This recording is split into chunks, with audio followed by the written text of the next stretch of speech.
The manhwa starts amid a relentless rainstorm, where a swordsman and his band of soldiers stood their ground, surrounded by the lifeless bodies of their comrades and enemies.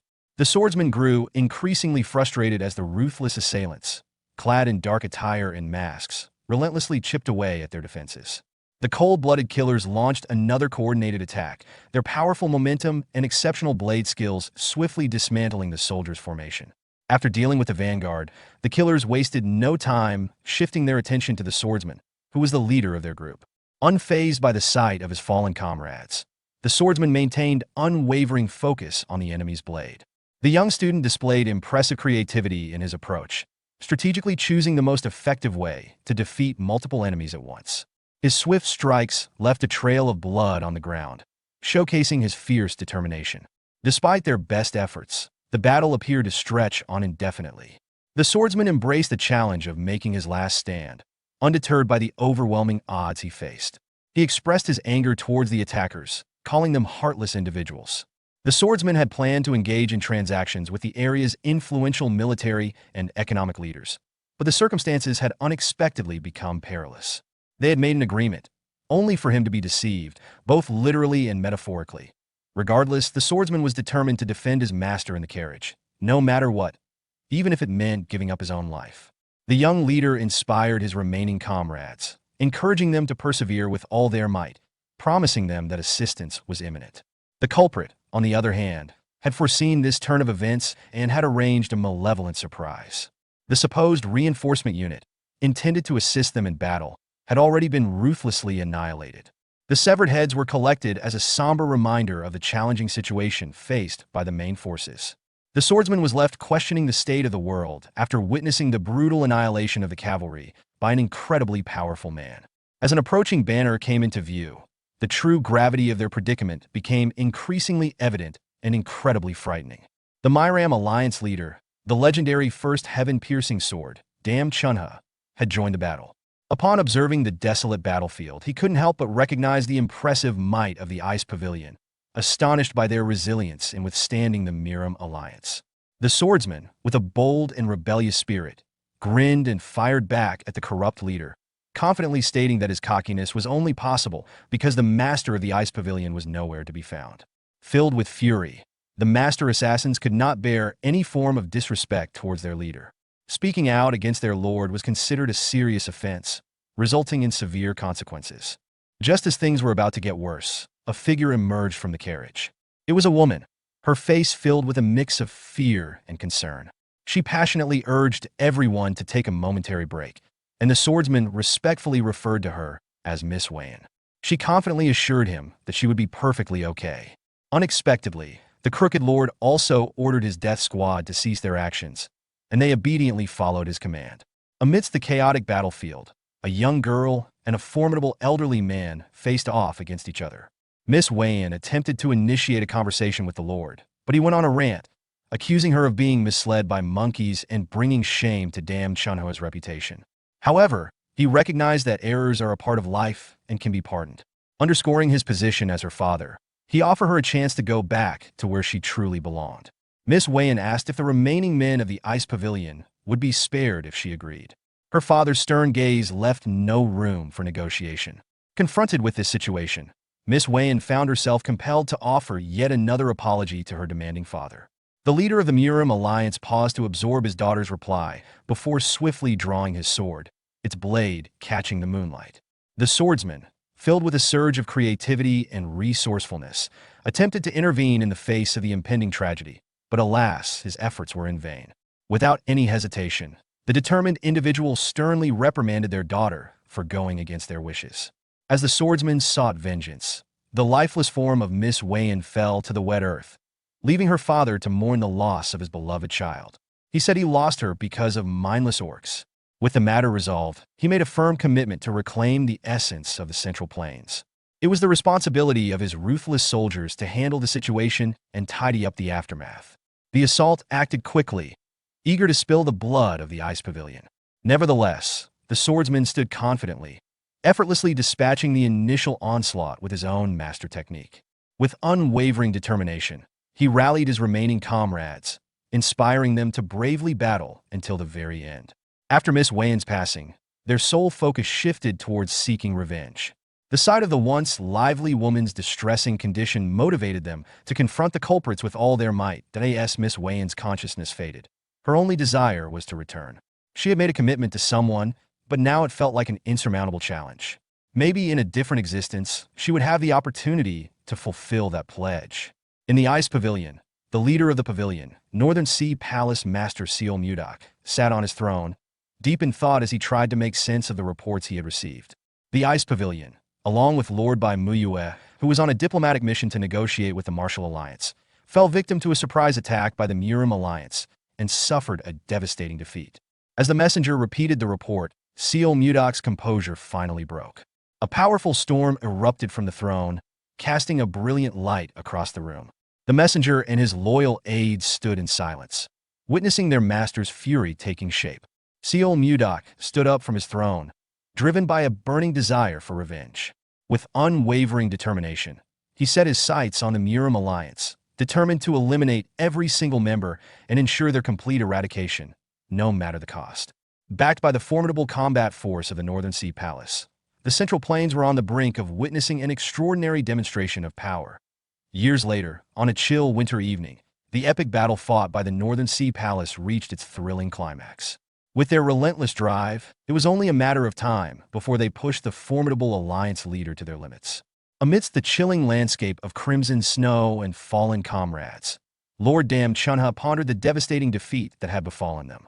Overwhelmed by numerous severe injuries and completely drained of his strength, he pleaded for a quick end. Master Seol Mudok looked down at the supposed powerhouse with a strong sense of resentment. Before reaching his breaking point, he passionately questioned the motives of a father who could commit such a heinous act against his own daughter. He sought to understand the unfathomable reasons behind a man taking the life of his own flesh and blood. To the astonishment of everyone, Dam Chunha couldn't help but let out a mischievous laugh instead of providing an answer. From his point of view, the leader's daughter's involvement in romantic games with someone like Seol Mudok was quite disappointing. It would have been a bigger mistake to let her keep living and further damaging his reputation. Mudok didn't waste any more words on the person. With a flick of his hand, he conjured the chilling power of ice. In his final moments, Dam Chunha couldn't resist taunting Mudok one last time, boldly stating that although the palace master had conquered Jiangnan, he would never achieve his deepest desires. He suffered a devastating injury, with ice piercing through his chest.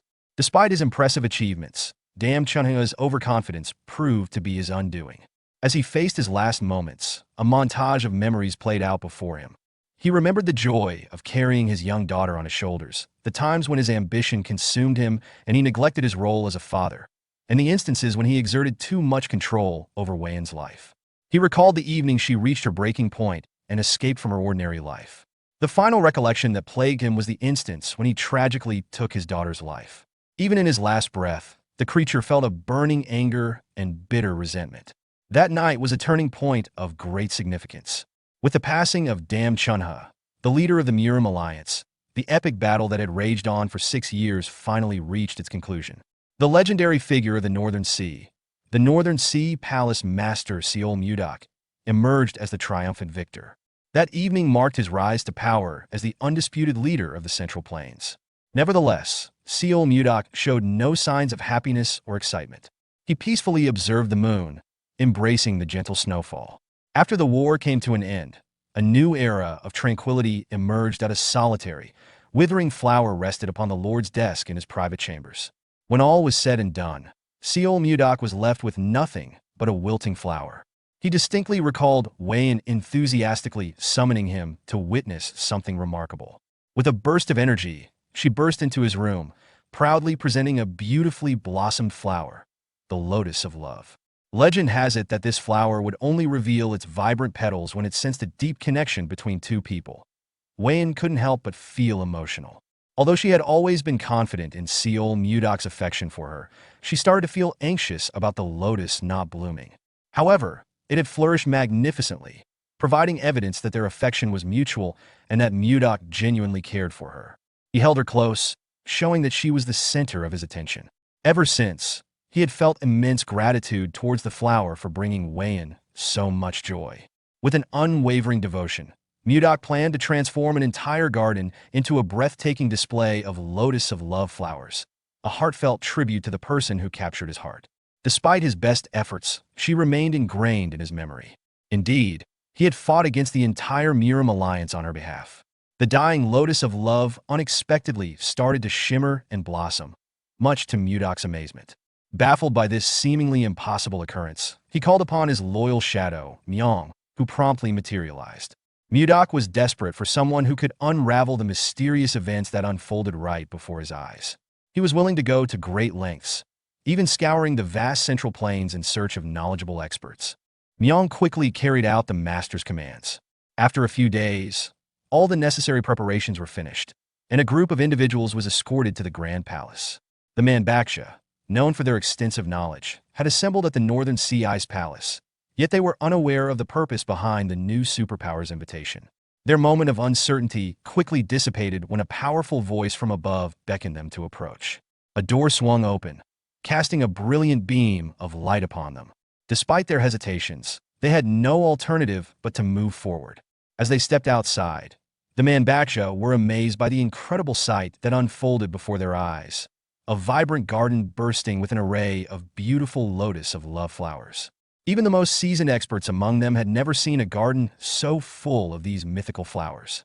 Encountering one in a lifetime is a rare occurrence for most individuals. The stems were adorned with an exquisite symbol of love, as if delicately crafted by divine hands, leaving no room for doubt that they were truly the lotus of love. The Manbaksha were in awe of the impressive cultivation of an uncommon flower in such large quantities.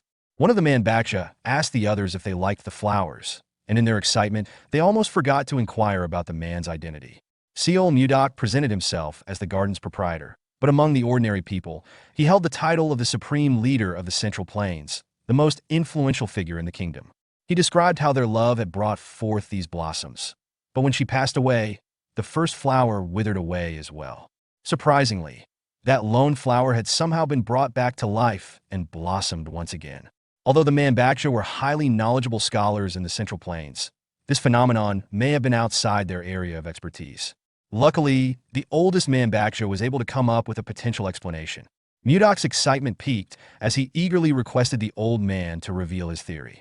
The older individual theorized that this occurrence could be ascribed to an individual undergoing rebirth in a different physical form, commonly known as reincarnation. There was a possibility that the palace master's departed love had found a new life somewhere in the world. Mudok's curiosity and obsession were piqued. The old man insisted that if his theory didn't hold, there could be no other explanation for the second bloom. At last, the palace master had regained a semblance of hope. He had succeeded in entering the Central Plains and unifying the entire region, fulfilling the long-cherished wish of the Northern Sea.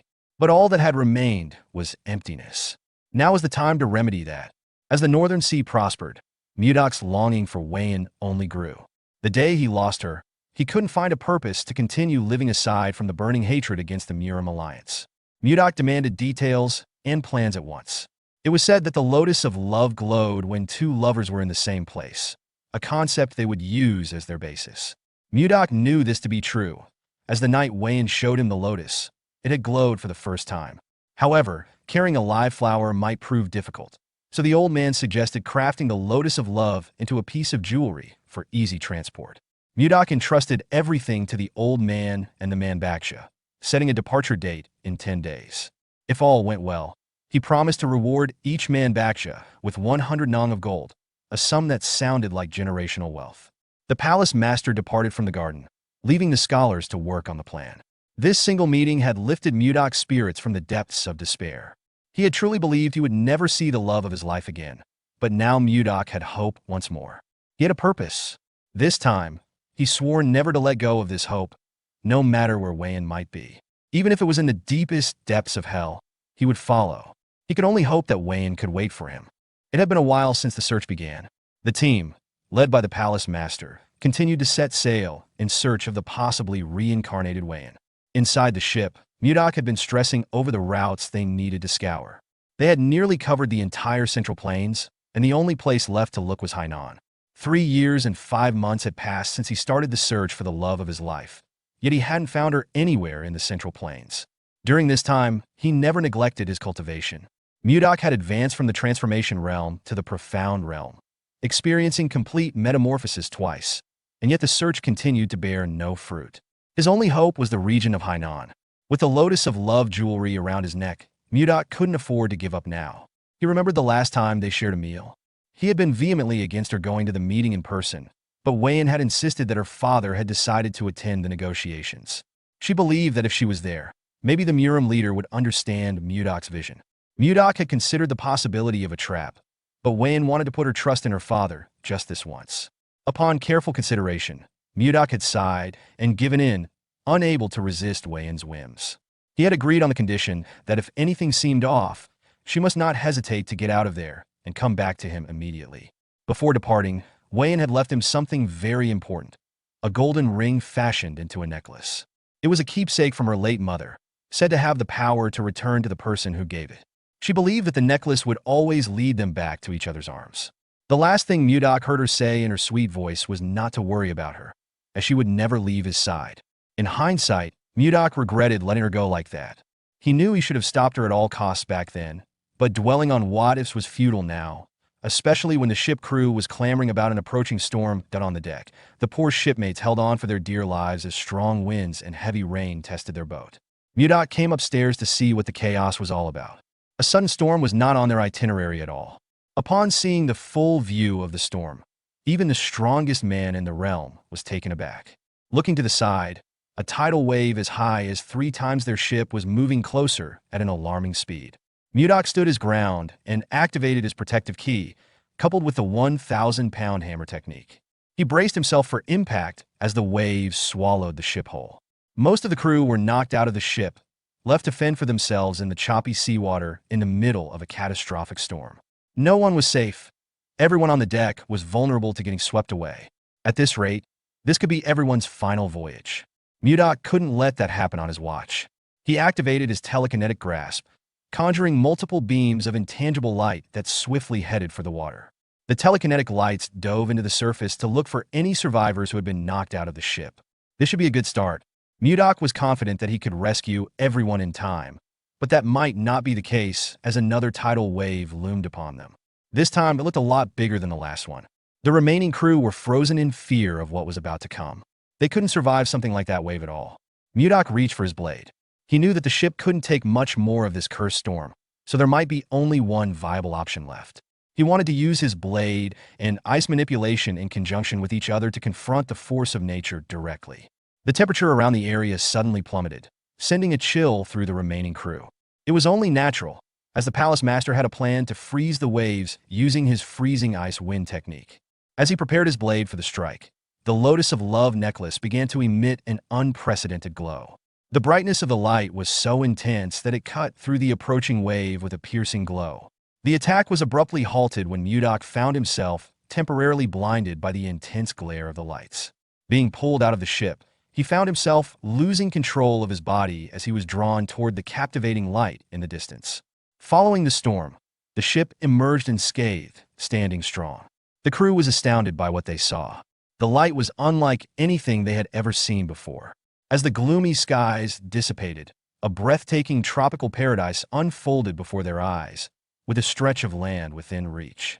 As for the Palace Master himself, it seemed that he had also managed to survive the peculiar storm, but when he finally opened his eyes, he appeared to be in a state of utter exhaustion and disarray. As he surveyed his surroundings, he noticed an assortment of luggage and boxes filled with supplies scattered about. He found himself confined within a cramped carriage. How did they even end up in this situation? He recalled battling a tempest out on the open ocean, and in an instant, he found himself in this unfamiliar place. Mudok barely had time to acclimate and orient himself before a piercing scream echoed from outside in the vicinity of the carriage. A group of individuals transporting provisions found themselves pursued by enormous houseflies across a picturesque meadow. A woman and a young girl crouched behind a cluster of leaves, observing as a few houseflies were swiftly eliminated. A scholarly individual and a young person were attempting to ward off the flies using only a meat cleaver. A surprising turn of events saved them from a potential sneak attack by one of the flies. A mysterious force suddenly appeared, obliterating the oversized bug and cleanly severing its body in two. A mysterious force emerged from the luxurious carriage in their traveling group. After everything had calmed down, Seol Mudok's finger remained pointing up in the air. He thought that he must have ended up in a forest somewhere in the Central Plains. However, there was a peculiar energy emanating from this place. From his perspective, these individuals appeared to be from another country. It seemed like he had drifted quite a distance from the mainland of the Central Plains. Then there were these repulsive bug monsters freely soaring through the air, making it impossible to look away. Flies were disgustingly repulsive. Mudok had the ability to eliminate the Miram Alliance leader and claim ultimate power in the realm. However, even he couldn't escape the feeling of revulsion. His grand arrival may have been a bit excessive, causing the first-class carriage to shatter, but there were more urgent matters to attend to.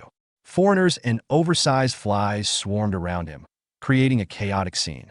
What on earth was going on with his Central Plains? Mudok's lightning-fast reflexes foiled the fly's attempt to catch him off guard with its sudden burst of speed. In a display of ingenuity, he swiftly unleashed a powerful spell, freezing the bothersome fly within a solid shard of ice. Without even glancing back, the method used was rather harsh, causing the frozen crystal to collapse and shatter the fly's body into tiny fragments of ice shards. Mudok despised the audacity of a wild creature daring to harm humans simply due to its slightly larger size. To him, this was an unimaginable transgression. These sky flies needed to learn their boundaries. Seol Mudok unleashed his creativity and went all out, taking on these insects with a burst of energy. His incredible speed and unmatched skill with a blade set him apart from the rest. His method effortlessly preserved numerous creatures simultaneously through the process of freeze-drying. After gracefully wielding his blade, a mesmerizing ice sculpture of flies materialized before their eyes. Finally, he showcased the grand finale of his magnificent white ice palm, a breathtaking display of ice and snow that resembled a dazzling fireworks show.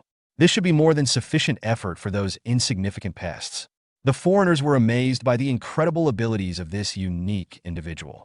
It was truly unimaginable that someone could accomplish such a feat after resolving the issues with the bugs. Seol Mudok shifted his attention to the visitors from another country. A senior gentleman approached him, appearing to introduce himself in a courteous manner, but due to the language barrier, it was challenging to comprehend his words. The elderly gentleman graciously expressed his gratitude to Seol Mudok for successfully eliminating the creatures that had assaulted the caravan. Seol Mudok couldn't comprehend the unfamiliar language that the elderly gentleman was using, yet he couldn't help but feel a deep sense of appreciation. He expressed his regret as he struggled to understand the foreigner's words. He attempted to inquire if there was anyone proficient in the language of the Central Plains, but it became evident that no one possessed that skill. To solve this, the elderly gentleman asked for something from the tall, intellectual guy. Mudok persisted in his attempts to communicate with him, but unfortunately, his efforts were met with no success. The elderly gentleman yearned to express his thoughts, yet he found himself unable to even make a single gesture. Handing Mudok the ring in his palm seemed like the most direct approach. As the palace master pondered the purpose of the ring, the old man suddenly emitted a vibrant, radiant glow. With a spark of imagination, he delicately cradled the ring in his hand, infusing it with a spell that would unlock its hidden meanings. To complete the spell, the elderly gentleman struck a pose reminiscent of a magical girl. It was quite an unsettling experience. To say the least, even Mudok would definitely agree with me on this one. Now, he considered the old man to be quite eccentric. The wise elder cleared his throat, and suddenly he spoke a language that Mudok could fully comprehend. I was captivated. The old man had become fluent in the language of the Central Plains thanks to the ring he possessed. Now that they were able to communicate, the elderly gentleman introduced himself again, this time as Edmund Roll, the esteemed leader of the Roll Merchant Association. He wanted to express his appreciation to Mudok for rescuing their modest merchant association. He was curious about the name of their savior and wanted to ask this incredible mystical warrior. Curious and imaginative, Mudok was intrigued by the concept of a magic swordsman and willingly shared his name. Edmund was completely taken aback by the surprising news. Can you believe this person doesn't even know what a magic swordsman is? Mudok is a true master of combining swordsmanship and magic, embodying the essence of a magic swordsman.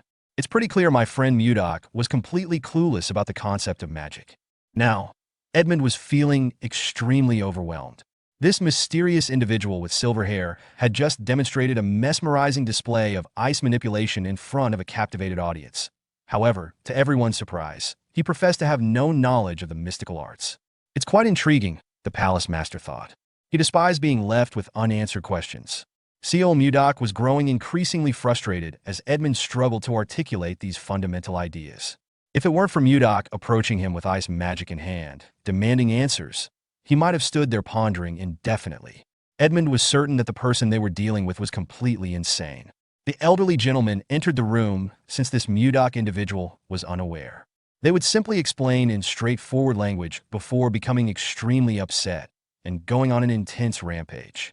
Ultimately, Edmund had no choice but to provide an explanation for this unfamiliar notion of magic. They chatted until the sun set. Only then did Mudok feel a sense of fulfillment from the new knowledge he acquired. The palace master could never have fathomed the existence of magic in this region of the Central Plains. The world was incredibly expansive.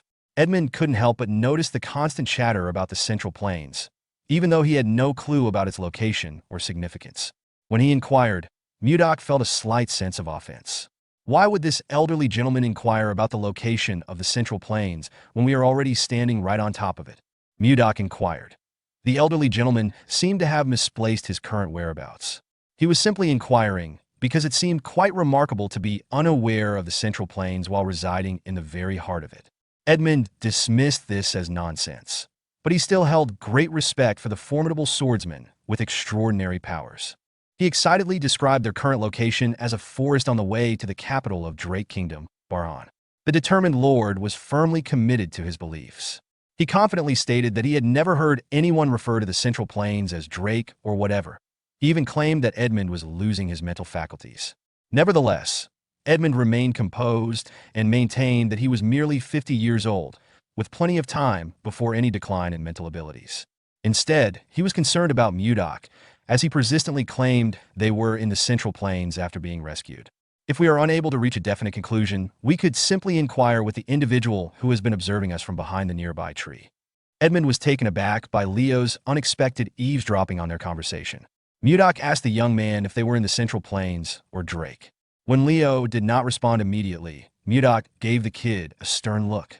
Edmund made it clear that Leo might struggle to comprehend his words, but he assured Mudok that he would provide him with a translation ring. With a simple gesture and a powerful incantation, the world of communication would be unlocked before him. Despite the imprudence of entrusting a valuable artifact to an eccentric individual, Edmund refused to tolerate being dismissed as a feeble-minded elderly person, knowing full well that he was in the right. Mudok followed Edmund's instructions, and the ring quickly began to shine with a radiant light. Astonishingly, an array of intricate symbols in various languages swiftly formed into the accessory, leaving the palace master utterly amazed. After the lights dimmed, the true impact of the ring became apparent. He had developed an exceptional ability to comprehend and interpret unfamiliar languages. This was an incredibly innovative display of magic. Now that he could converse with the foreigners, he inquired about the child's name, and Leo introduced himself shyly. The next question was whether the land they were standing on was the Central Plains, or the kingdom that Edmund was talking about. Leo responded to the question by posing another question. What exactly were the Central Plains? Leo confirmed that they were in a forest on the path to Baronet, the capital of Drake Kingdom. Mudok adamantly rejected that response and accused the child of experiencing cognitive decline. The old man was convinced that Edmund and the child were plotting against him, but he firmly believed that no matter who Mudok asked from the Merchant Association, they would all give the same response. Based on Edmund's passionate reply, it appeared that he was being genuine. It turned out that this wasn't the Central Plains, as Mudok had initially believed. As he pondered the situation, he couldn't help but find the circumstances that brought him here rather peculiar. Recalling a fierce battle with a tempest while aboard the ship, an event unfolded. As he blinked his eyes open, he found himself confined within a small carriage. Wasn't the straightforward explanation for all this nonsense simple? Was it possible that he was transported to a different location? Master Seol Mudok was deeply perplexed and taken aback by the sudden realization that he had somehow traversed through space. Accepting the reality of his current location on Drake Kingdom soil instead of the Central Plains proved to be quite a challenge. Adding to the already dire situation, a sharp twinge of discomfort surged through his chest. It was a short-lived experience, but it brought a unique kind of discomfort he had never felt before. Mudok tried his best to hide this strange feeling he felt in his dantian just now while Edmund, the businessman, came over to ask if he was starting to believe now. He reckoned that this energy which was different from anything he had ever experienced, might have caused the sharp internal pain. Well, whatever it was that was lingering in the atmosphere and agitating his core, one thing was for sure: something was not right in this place. Mudok stood up and took off without saying another word to the caravan. They tried to ask him what was up, but he did not reply and just walked off with a grim expression. He needed to check something for himself. He scoured the woods while trying to attune to the energy in nature, and this confirmed that everything felt different from what he was used to. Mudok could sense pure energy swirling around in the air, confirming that this place was definitely different from the Central Plains. Maybe the woods were a little too restrictive, so the palace master decided to use a boulder as his launch pad into the air. Using his superhuman bounce, he took to the skies. He stayed up there for a bit while filtering everything he was sensing and comparing the atmosphere to the one he was accustomed to. Mudok then tried to compress pure energy in his hands. The seemingly simple process that he could do in his sleep in the Central Plains was a laborious job in this place. Still, he did not become the strongest man on the continent by giving up, even when put in an unfamiliar position. Mudok's supreme talent enabled him to manifest a complete technique. He had to scream, shout, and pour his all to do so. Though the strenuous task of compressing pure energy into his hands to be absorbed into his body was challenging, just one session basically doubled the amount of chi accumulated in his dantian. That was some good news at the very least. However, the problem and mystery of how he ended up in this foreign place still stood. Mudok's heart and mind were still focused on his goal, to find Wayan as soon as possible. While he was aimlessly flying through the air, he noticed the jewelry dangling around his neck. Could it be that this teleportation mumbo-jumbo was caused by the light emitted by the necklace back in the thunderstorm? Wayan had said that this special accessory had the power to return to the person who gave it. After all, maybe this was his chance. If he was sent here to these foreign lands, it must be for a reason. It must be to look for the love of his life. In the event that this idea panned out, then Wayan must be in this place. Back in the business caravan camp, Old Man Edmund was running out of patience for that strange magic swordsman who had just up and left. They couldn't really do much. That guy was utterly unpredictable, but also insanely strong, the most deviously dangerous combination there was. Seol Mudok cleared his throat and reappeared in front of everybody. He was pleased to see that every one of the crew was there, as he was going to need a lot of information. He politely apologized for leaving so suddenly, stating that he had some business that needed attending to. Also, he had a few questions. Edmund awkwardly smiled and entertained the magic swordsman's questions, but inside, he was feeling creeped out by Mudok's smile. First, the palace master wanted just one more confirmation. If what that boy Leo had said was the truth, if they really were currently inside something called the Drake Kingdom. Edmund answered affirmatively. At the moment, the caravan was aiming to go a bit further on the trail to reach the capital city of this kingdom, the city of Barhan. Now, the magic swordsman wanted to know more about Barhan. A kid laughed and butted into the conversation, commenting that Mudok seemed to be absolutely clueless about their current location, almost as if he was one of those people who spent all their time training in the mountains. The kid had heard stories about eccentric people, oddball geniuses, like this magic swordsman, but this was his first time seeing one in the flesh. Mudok just rode the wave and let them think that he was an expert training in the mountains and had only come out today to experience the world. This was certainly a convenient excuse as to why he did not know anything about what was happening or where he was. Barhan Drake, he had never heard of these places before. Perhaps he could extract some more information from the cheeky kid. Seeing that some of them had different colored eyes, Mudok assumed that this must be a land of the Western barbarians he had only heard about. Fortunately, the kid seemed enthusiastic at the thought of teaching an expert magic swordsman about the world. It seemed like he even had something special prepared to maximize this lecture. Mudok followed the kid and asked what his name was. This cheeky little one was named Luffy. Little bro might just be the king of the pirates. Edmund watched as Luffy led Mudok to the campfire to share some info and stories, with a grimace on his face. He didn't like the magic swordsman's friendly act. He wasn't a fan of unpredictable people. That night, Luffy brought out a detailed continental map, and Mudok started learning about this place and the language the people used. As unbelievable as it was, as the lecture continued, he realized that this place was not a foreign land at all, but an entirely different world instead. The lay of the land was oddly shaped, to say the least, and the writing differed from any of the systems and dialects from the Central Plains. Furthermore, in this world, not only were there other species like the graceful elves and hard-working dwarves, but there were also similar races with their own sets of customs and culture, like the beastmen. Mudok learned that of all the diverse species in this realm, there was one that was considered to be the undisputed strongest creature, known as a dragon. Luffy described them as lizards with wings, or something along those lines. Then there was something called warp magic and magic circles. These ones might be related to the reason why he was transported to a different realm in the first place. According to the kid, warp magic could only be used by fifth circle mages and above. They would draw a round magic circle on the ground and chant their spells. Then one could instantaneously travel to wherever one wished. The better the mage's ability was, the further one could warp. The inexplicable sorceries in this place might be the toughest pill for the palace master to swallow. If there were untapped powers in this world that he had never encountered before, then what other amazing things could this new world hold? In a contemplative state of mind, Mudok looked up to the skies and noticed something he had not seen before. Up in the starry night sky were not one, not two, but 3 whole moons lighting up the evening among the clouds. Now, Mudok was a full-on believer who had somehow warped into a different world. This realm was just way too different from any place in the Central Plains. Maybe he was right in thinking that Wei-in had something to do with these events. Perhaps she really did summon him into this world. While our boy was lost in thought, the people of the caravan were in chaos. The scholarly man was yelling at someone named Savina to stop what she was trying to do. Mudok turned his gaze towards the commotion, maintaining a high sense of vigilance.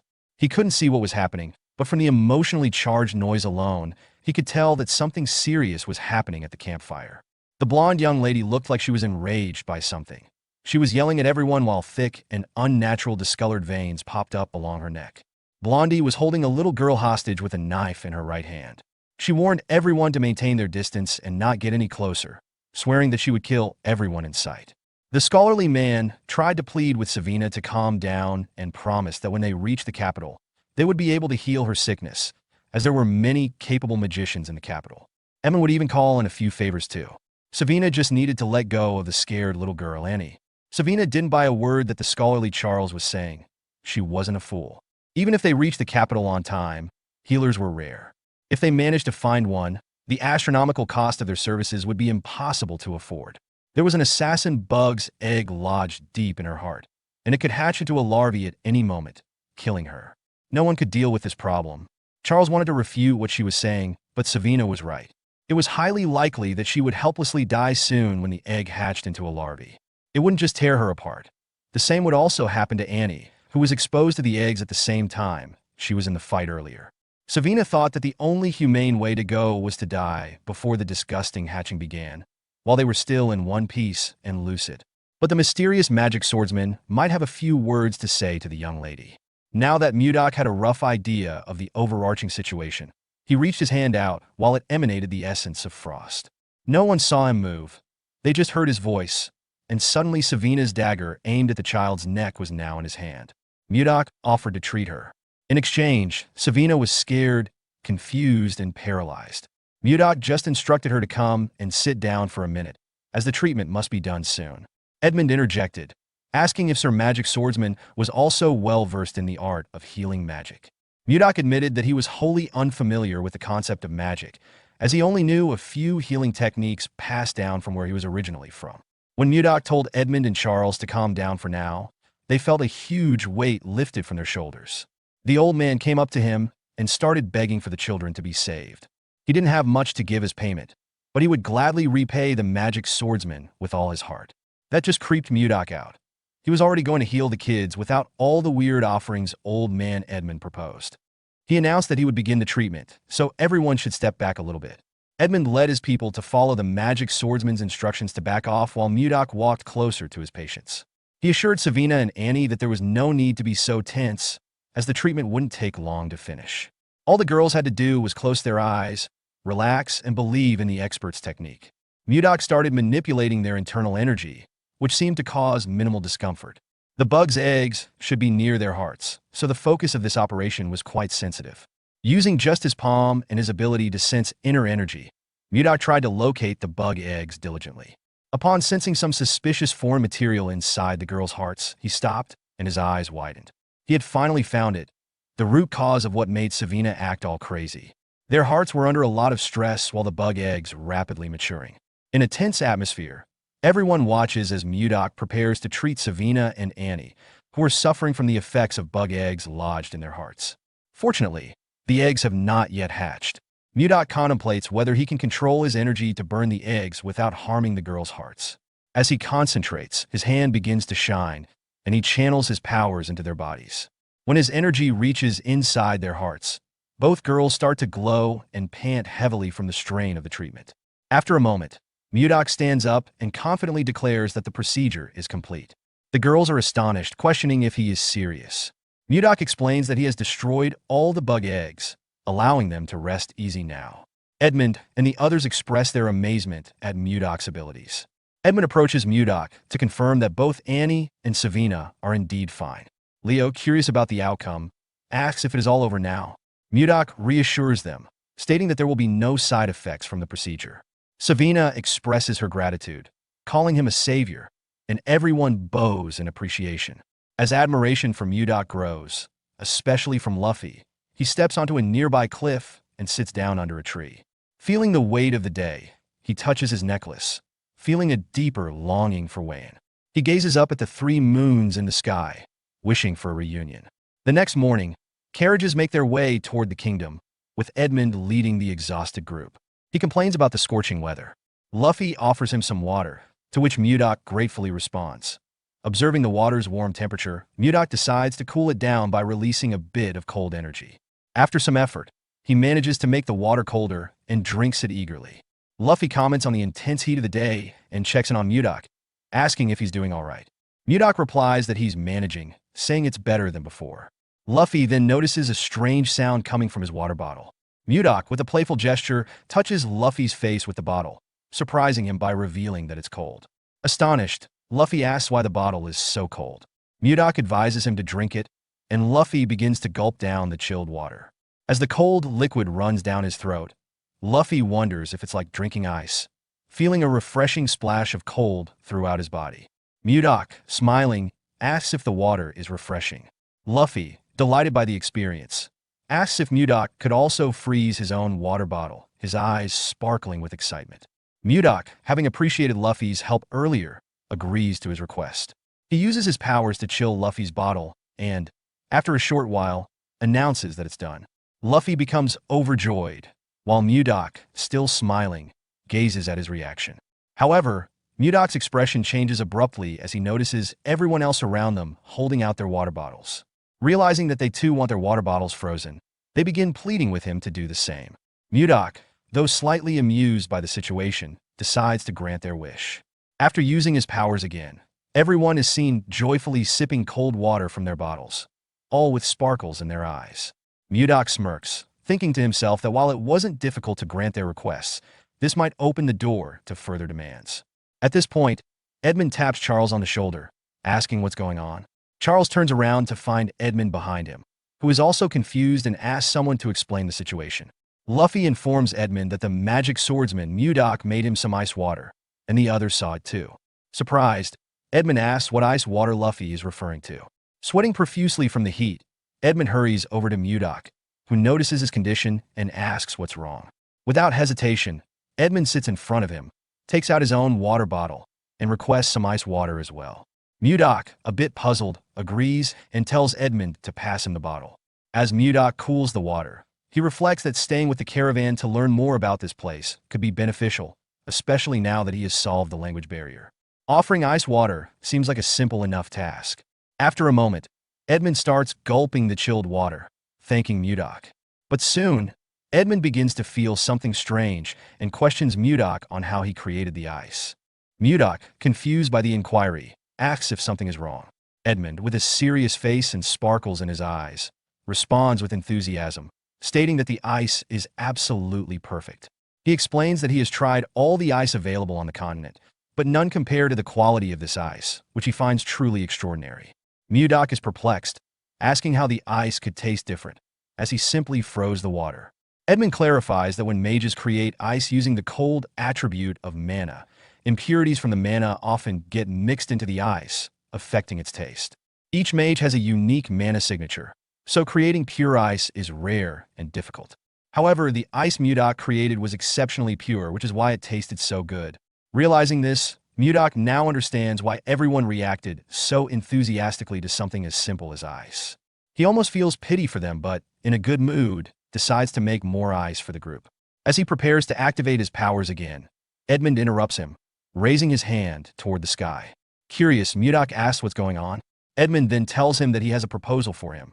A few days later, Charles directs the others to hold something tightly and bring it to the back of the store. Mudok, using his power, freezes water in buckets, turning it into ice, much to the applause of everyone around. They commend him for his ability, calling him Sir Magic Swordsman.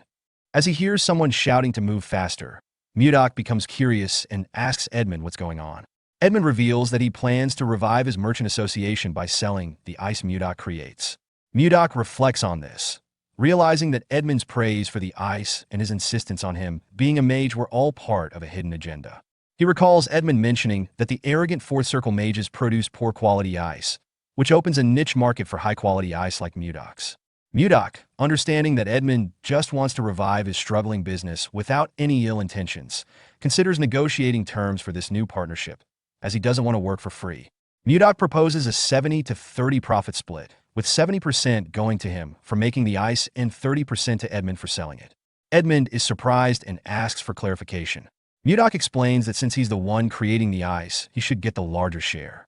Edmund thinks about it, and, recognizing that the ice will sell well, doesn't find the offer bad. However, he tries to negotiate further, pointing out that selling the ice will require wagons, workers to transport it, and mages to prevent it from melting, which adds to the upfront costs. Mudok, smiling, agrees to adjust the profit split to 60-40. Edmund, taken aback by Mudok's quick agreement, accepts the offer and suggests drafting a contract. Mudok reflects that he agreed to the negotiation because it seems like a good opportunity to learn more about the world, but the business quickly booms beyond expectations. Suddenly, Charles bursts into the room, panting and urgently calling for Sir Edmund. He tells him that he needs to come outside immediately. Domak and Edmund become curious after seeing Charles, wondering what is going on outside the store. They notice a large crowd gathered, shouting and demanding some ice, claiming they know the ice candy is from the store. One of the men introduces himself as Arnold from Narrel City, stating he came to do business with the Roll Merchant Association. Edmund tries to calm the crowd, instructing everyone to form a line, but they don't seem to listen. Suddenly, a voice echoes, calling for silence, and everyone quiets down. A girl wonders if the voice is in her head. Edmund looks back and remarks, Sir Magic Swordsman. Mudok arrives and requests that everyone remain quiet in the store. His eyes glow, and he warns that if it gets noisy again, everyone will be put out without exception. The crowd, startled, flinches and responds, yes. Edmund explains to the crowd that their merchant association only sells in bulk. If they came to purchase a small amount, he apologizes, but they will have to leave. They might sell smaller quantities in the future, but it's not possible right now.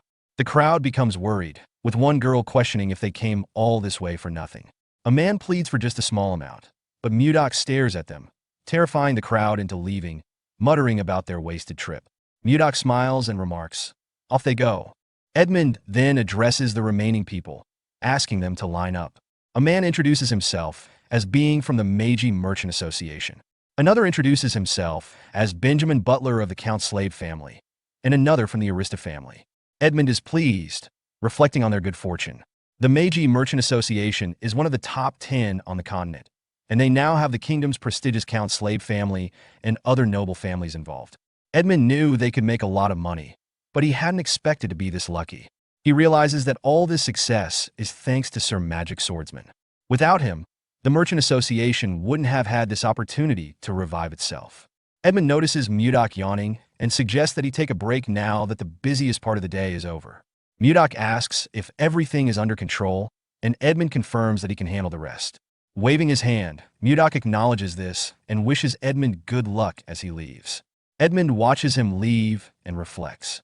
Although he feels sorry for Sir Magic Swordsman, he has his reasons for reviving this merchant association, to avenge his parents and siblings who died unjustly, to fully revive the Merchant Association and use the role of the Merchant Association to take revenge on Duke Icarus, who ruined them using the Akasa Merchant Association. He will never give up. So please cooperate with him until then, Sir Magic Swordsman. When he succeeds, he will definitely repay him. Once alone, Mudok prepares for bed, feeling grateful for the hard work he has put in and the financial success he's experienced, which has been steady. He considers gathering information about Wayan, and is interrupted by a knock at the door. When he opens it, he finds Savina, a girl he recently met, who has come to bring him snacks. Excited about the arrival of his favorite treat, ice cream, Mudok invites Savina in. He remembers how she accidentally invented this delightful snack made from a mix of ice and fruit, and he expresses his gratitude for her bringing it again. As Savina encourages him to enjoy it, Mudok takes a bite and revels in its cold, sweet, and luscious flavor, reminiscent of something one might find in the North Sea. He reflects on the success of the Merchant Association and understands why it is thriving, attributing much of that success to the popularity of the ice cream. However, after quickly finishing one serving, Mudok realizes it isn't enough. He contemplates the hassle of going to get more himself, knowing that everyone else is busy. As he prepares to leave the room, he hears commotion outside. Peering out, he sees Savina trying to manage a group of people who are causing a disturbance. She urges them to line up properly, but one man challenges her, questioning her authority, while others mockingly snicker at her. Mudok watches the scene unfold, puzzled about the identity of these individuals causing the ruckus. In the evening, a group of men approaches Savina, with one of them rudely addressing her, demanding she bring out the ice cream. Another man claims they heard rumors about the treat and decided to drop by, threatening her that she better be ready if it doesn't taste good. Savina, frightened, tries to inform them that the Roll Merchant Association doesn't sell ice cream to individuals who skip the queue. She pleads for their understanding. The lead man becomes furious at her response, angrily questioning why she expects nobles to line up like commoners. He expresses his disdain for being in the same vicinity as the mere peasants and accuses her of having a death wish. Meanwhile, Mudok arrives on the scene, silently listening to the escalating confrontation. Savina, despite her fear, stands her ground and asserts that she won't serve the ice cream to nobles just because of their status. The angry man interprets her response as defiance and threatens her, suggesting she might regret her stance. Savina remains confident, thinking that even if things go awry, Mudok will come to her aid. As the tension heightens, the man draws his sword, threatening Savina. She stands firm, but the man warns her that she's provoking danger. Just as the situation seems dire, another man intervenes, calling the lead man by name and advising him against acting rashly, questioning if he really wants to lower his dignity.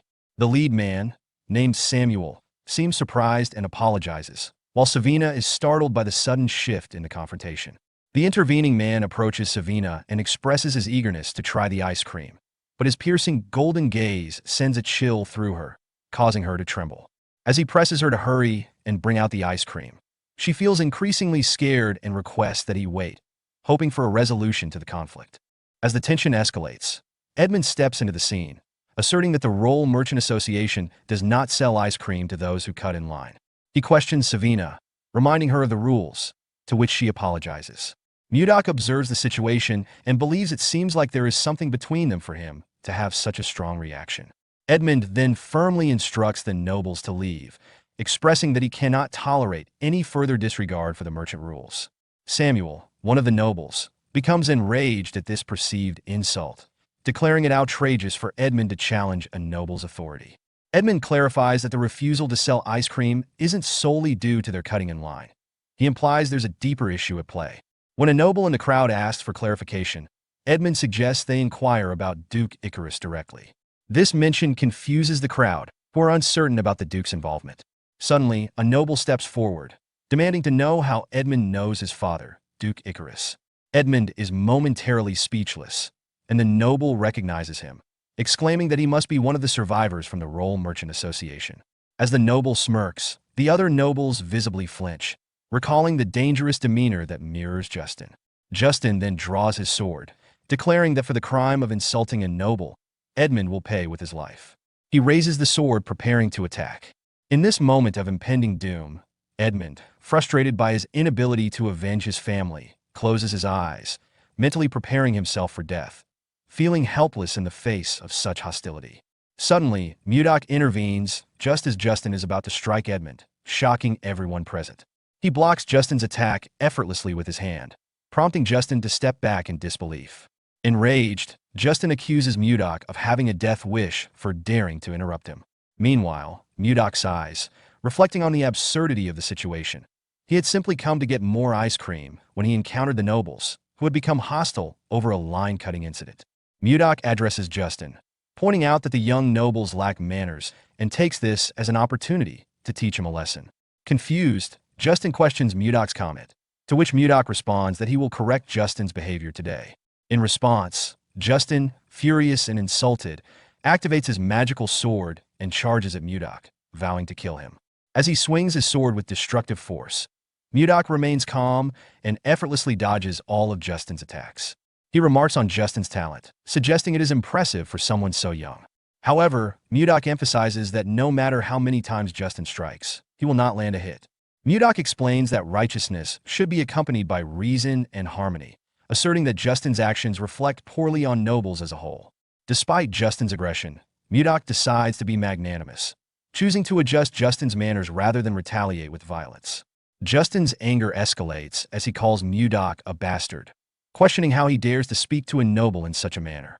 Mudok appears behind him and explains that discipline is what Justin truly needs to learn respect.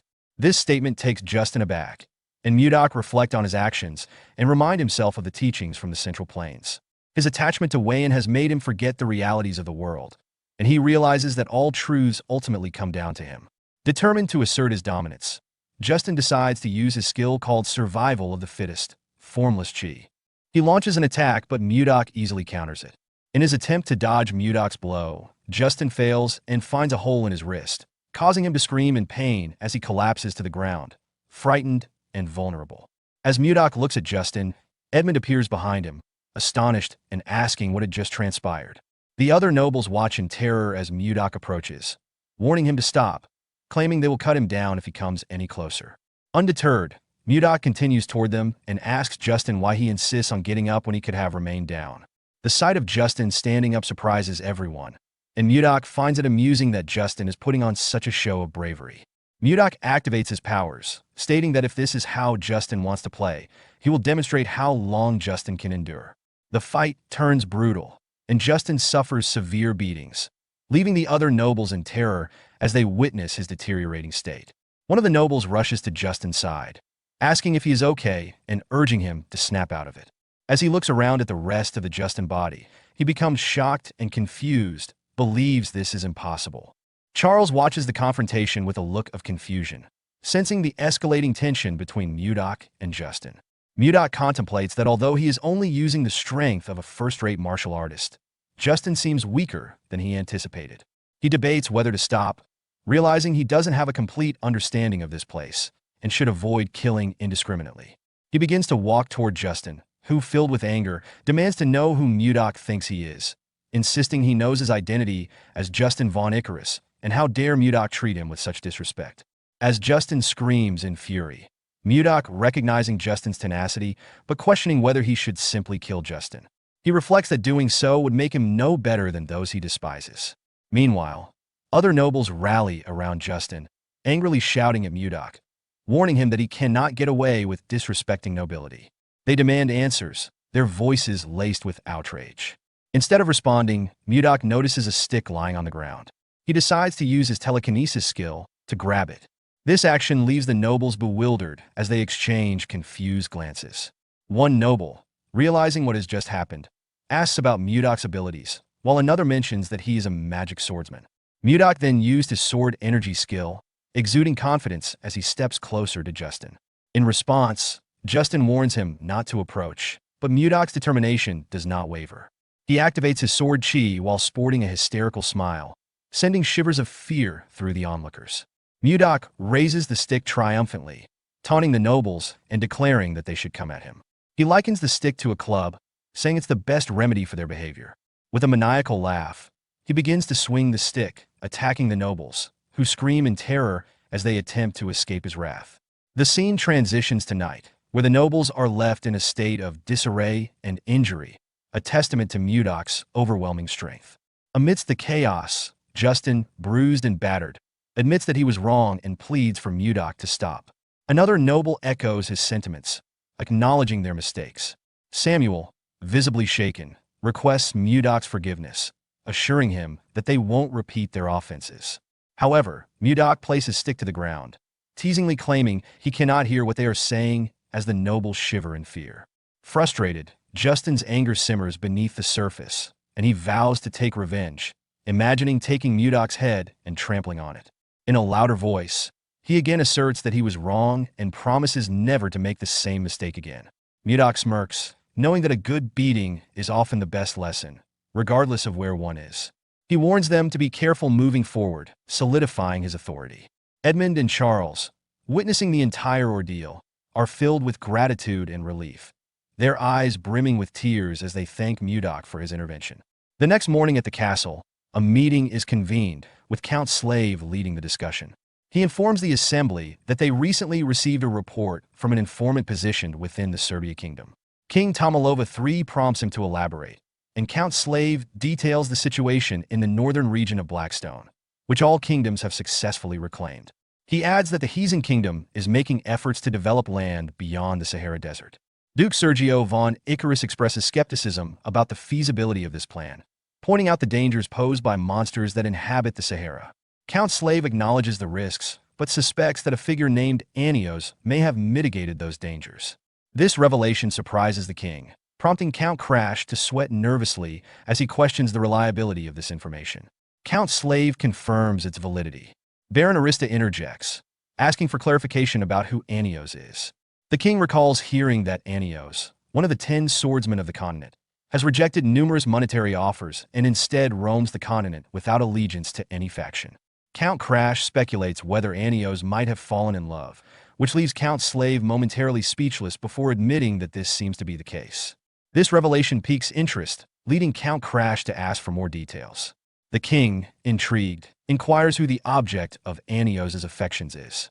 Count Slave reveals that it is a familiar figure to them, the younger sister of the current king of Hazen, Princess Daphrin. The king reacts with amusement, chuckling at the notion that King Laird II, known for his protective nature towards a sister, would have given her away. He comments on how the sly king of Hazen is finally revealing his true colors.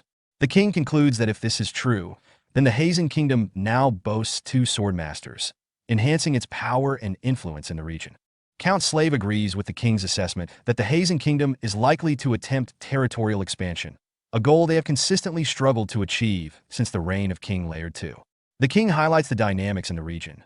To the east, the Hazen kingdom is expanding. To the south, the commercial Serbia kingdom is developing its lands. And across the Western Sea, the Jeva Empire is also making territorial gains. Recognizing the urgency of the situation, he asks the council for their opinions on how they should respond.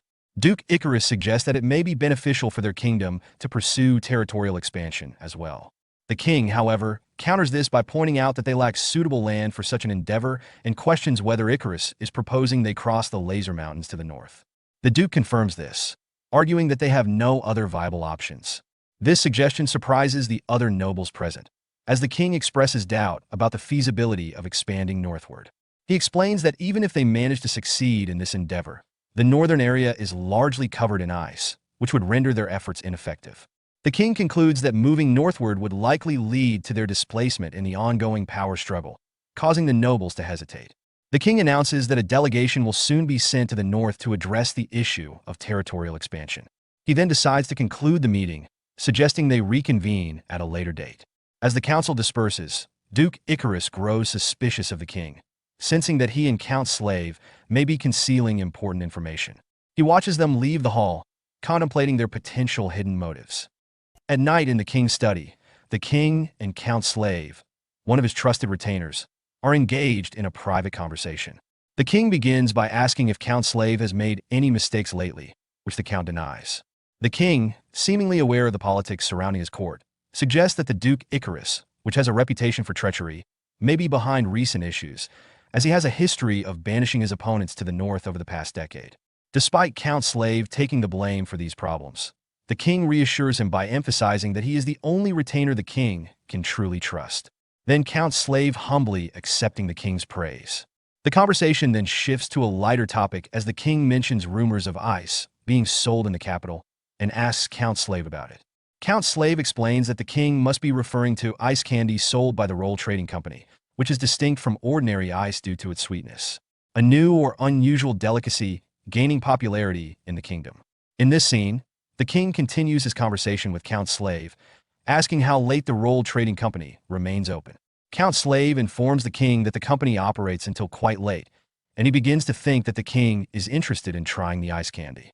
Understanding the king's desire, Count Slave suggests they could visit the company during a secret outing. The king is impressed by Count Slave's ability to anticipate his wishes, remarking that Count Slave knows him well. Count Slave humbly acknowledges that it is his duty as the king's aide to understand his desires. The king, intrigued, asks when this secret outing is planned, signaling his interest in the adventure. The scene then transitions to the Roll Trading Company, where Savina, Annie, Luffy, and Leo gather with a magic swordsman, Mudok, to make a request. They ask Mudok to teach them magic, interrupting him as he eats ice cream. Surprised, Mudok questions their sudden request. Savina, acting as the spokesperson, apologizes for their unexpected visit and acknowledges the difficulty of learning magic, but insists that they must learn it. Annie supports Savina's plea, explaining that if the trading company were to face danger again, like it did in the past, it could lead to disaster. Annie promises to train hard, demonstrating their desperation to acquire magical skills to protect the company. Mudok, however, clarifies that while their determination is admirable, he is not a magician and does not know magic. Luffy recalls that Mudok had previously mentioned something similar to martial arts, prompting Mudok to explain that what he uses is called the Ice White Divine Palm, a form of martial arts rather than magic. When Leo suggests that they could learn martial arts instead, Mudok is taken aback. Savina and Annie quickly support the idea, and the four of them plead with Mudok to teach them martial arts. Mudok, surprised by their determination and sincerity, begins to reflect on his own past. He recalls a moment from his childhood when he, too, begged someone with silvery white hair to teach him martial arts, much like the children are now doing with him. In the present, Mudok is conflicted. He knows that his primary focus should be finding Warian, and he is aware that teaching the secret martial arts of the Northern Sea is against the rules. However, he is moved by the children's resolve and their desire to protect others. He recognizes that these children have been helping him, even though they know very little about him or his past. In this new world, he begins to reconsider the strict rules he once followed. As Mudok reflects on the children's request to learn martial arts, Savina approaches him again, pleading for his help. Moved by their sincerity but unsure of what to do, Mudok tells them to return the next day for an answer. The children, thrilled at the possibility, misinterpret his words as a commitment to teach them. Luffy excitedly asks if Mudok is really going to train them, while Leo expresses deep gratitude, even vowing to remember Mudok's kindness in death. Mudok tries to clarify, but the kids are already too excited and leave the room, eagerly talking about their future martial arts abilities. As they close the door and bid him goodnight, Mudok is left to contemplate how the situation spiraled so quickly. He humorously wonders if he had been as eager and persistent at their age, reflecting on how difficult it must have been for his own master. Suddenly, his thoughts are interrupted by the sound of metal clashing in the distance, indicating trouble nearby. He realizes there is no time for rest. Meanwhile, in a nearby forest, Count Slave is embroiled in a deadly ambush. After killing one of his attackers, who was in hoodie, he struggles to catch his breath. As he contemplates whether he can survive until reinforcements arrive, he bitterly thinks about how the ambush occurred just when they were on their way to eat ice candy. His thoughts are interrupted by the sensation of hot wind behind him. Turning around, he sees a mage preparing several fireballs, which are launched towards him. Then a massive explosion happened as the fire hits him. King, filled with worry, rushes to Count Slave's side after witnessing the aftermath of a violent ambush. Concerned, the king asks if Count Slave is all right, noticing that his arm is bleeding. Count Slave reassures the king that he's fine, but apologizes for any perceived rudeness, as the situation demands swift action. The king, understanding the urgency, tells him not to worry about formalities. In the midst of the chaos, Count Slave assesses the situation, realizing that he had overlooked the presence of a mage among the attackers due to their similar attire. Quickly regaining control, he rallies his soldiers, shouting for them to stay composed and reorganize their formation to protect the king. The soldiers respond, forming a defensive line around the king. Meanwhile, the leader of the attackers, Morian, orders his men to press the assault with the intent to kill everyone, sparing no lives. The attackers respond with bloodthirsty determination, eager to claim the heads of the nobles. As they charge toward Count Slave and his soldiers, two attackers argue over who will claim the prize of killing the nobleman. But before they can strike, Count Slave demonstrates his deadly prowess in combat. With a swift, precise movement, he kills one of the attackers instantly, showcasing his exceptional skill and decisiveness in battle. Enraged by their fallen comrade, Two more attackers charge at him, but he blocks their strikes effortlessly. Determined to uncover the truth, Count Slave asks one of the attackers who sent them. The attacker, dismissive and confident in their impending victory, taunts him, saying it doesn't matter since Count Slave is about to die anyway. As Count Slave surveys the battlefield, he realizes the gravity of the situation. The earlier magic attack had already decimated many of his soldiers, and the attackers clearly have no intention of leaving any survivors. In that moment, he reflects that if they lose this battle, the consequences for the kingdom will be dire. His foremost concern is protecting the king, and he steels himself for what's to come. Suddenly, his attention shifts to the mage in the distance, who is preparing another fireball attack. Reacting quickly, Count Slave shouts to his soldiers, ordering them to gather around and protect the king from the impending magic strike. The attacker mage, confident in his timing, taunts them, claiming it's too late for them. Just as the mage is about to launch the devastating fireballs, he is unexpectedly struck down by an ice attack. The force of the hit kills the mage instantly, leaving Count Slave, the king, and the attackers in shock. Morian, the leader of the attackers, furious at the sudden turn of events, demands to know who is responsible for the unexpected ice strike. The attacker's question is soon answered as Mudok reveals himself, standing atop a tree branch nearby. With a playful laugh, Mudok casually remarks, "He has been caught?" In a swift and dramatic turn of events, Mudok vanishes from the tree branch and reappears behind Morian, the leader of the attackers, knocking out one of Morian's subordinates with ease. Mudok then casually addresses Morian, saying, "It's been a while since he wished to see the moon, but it was so loud here that he had to come." Morian, taken aback, quickly turns to face Mudok. As he processes the situation, he realizes that Mudok's ability to appear behind him without detection indicates he is no ordinary opponent. Morian's thoughts reveal his urgency. Despite their numerical superiority, they were caught off guard by Mudok's skill. He understands the stakes. They must assassinate the king and retreat swiftly to avoid any further complications. Mudok, meanwhile, observes the weapons of his enemies and smiles. Morian, undeterred, swings his blade at Mudok while instructing his subordinates to focus on killing the king, asserting that he will handle Mudok himself. With remarkable ease, Mudok blocks Morian's attack with his own sword, demonstrating his superior skill. He then remarks on the variety of swords he has encountered. Mudok alludes to the Sullen, a weapon associated with the Northern Sea Ice Palace. He invites Morian to engage him with more power. Hearing that, Morian, filled with rage, snarls, "This bastard," and lunges at Mudok with the intent to kill, vowing that Mudok won't escape alive. Mudok, unfazed and seemingly enjoying the confrontation, smiles and encourages Morian to unleash all his fury, saying how exhilarating. "Yes, let everything out." Despite Morian's aggression, Mudok easily blocks his attacks, demonstrating his superior skill and composure. However, Morian quickly adapts by retracting his left-hand weapon and attempting a series of stabbing attacks. Yet, Mudok dodges each one with ease, further frustrating Morian. Morian becomes increasingly agitated and tries a wide, furious swing with both weapons, but Mudok effortlessly sidesteps this as well. Seeing an opening, Mudok retaliates with a swift punch to his stomach, catching Morian off guard and sending him to his knees, gasping for breath.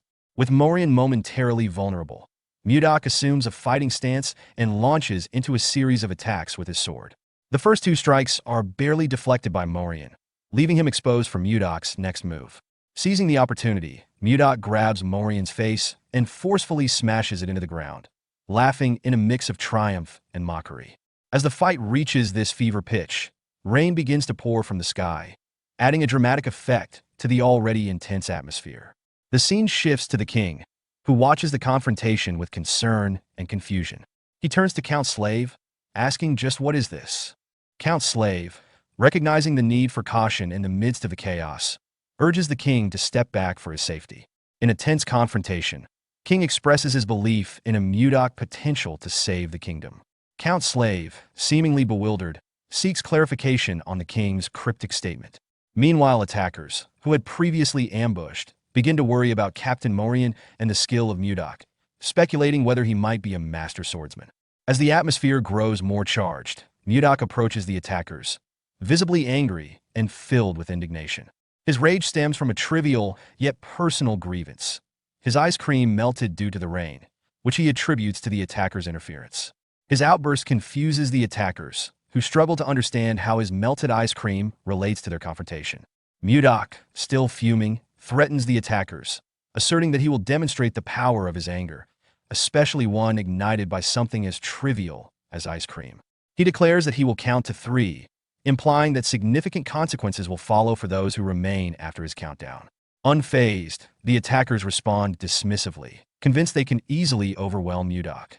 They prepare to strike, eager to silence him and assert their dominance. As Mudok begins his countdown, they charge at him, determined to prevent any further complaints from him. As the attacker's strikes poised to land, he reached the climax of his countdown. In a swift and unexpected maneuver, Mudok activated his protective chi, conjuring a shimmering barrier that enveloped him, effectively blocking the incoming attacks with ease. Seizing the moment, Mudok channeled his chi into his sword, channeling it into his weapon. With a fierce determination, he took a fighting stance and unleashed a brutal counterattack, proclaiming, "Don't say that his sword is a merciless one." In an instant, a multitude of sharp ice structures erupted from the blade, piercing through the attackers with overwhelming force. Both Count Slave and the king watched in astonishment as Mudok demonstrated his formidable skills. The raw power of Mudok's attack left them stunned, as they realized the depth of his abilities. After delivering his vengeance, Mudok making a graceful leap away from the scene at an incredible speed, leaving the attackers' bodies lying on the ground.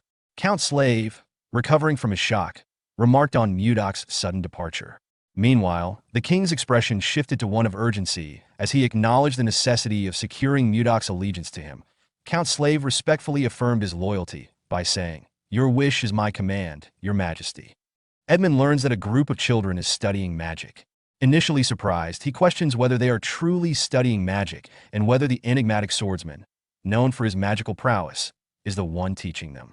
The person he is speaking with confirms that it is indeed the swordsman instructing a select group of 4 children. Edmund finds this situation amusing, reflecting on the nature of magic and the challenges associated with learning it. He considers the rarity of those who successfully learn magic and contemplates the children's good fortune in being chosen by the swordsman.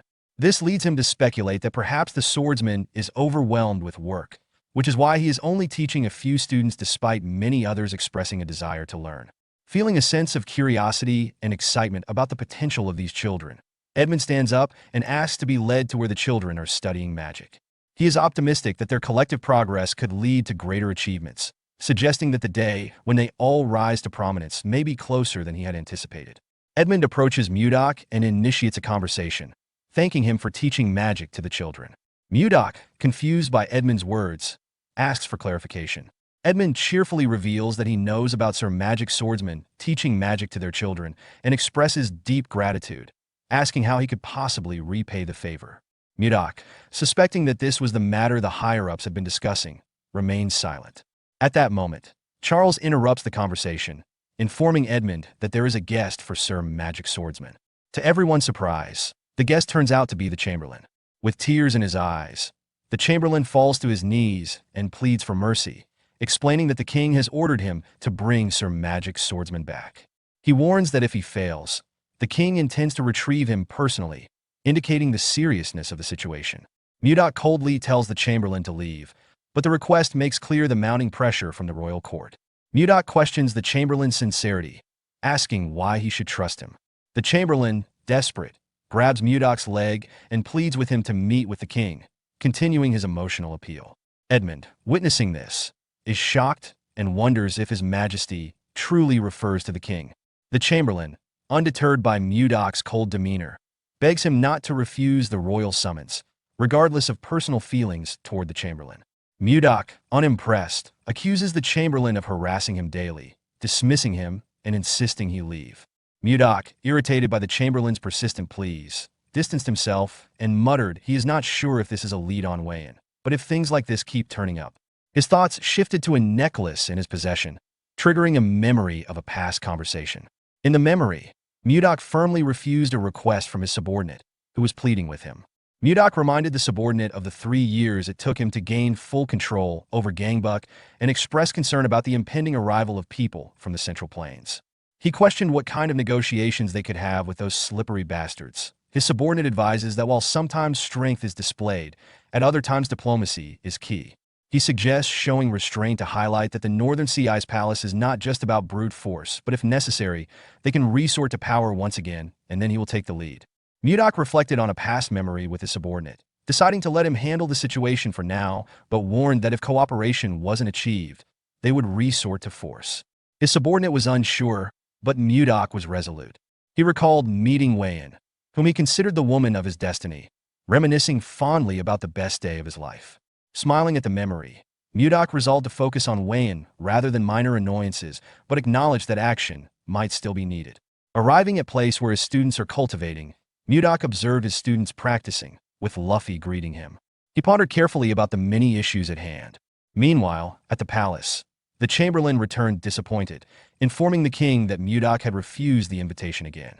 The king, frustrated by Mudok's refusal, admitted he initially wanted to thank him for saving his life. The Chamberlain vowed to return the next day to persuade him. The king, frustrated and disheartened, asked the Chamberlain how many times have he done this? Before any further explanation, a guard announces the arrival of Princess Ishilda.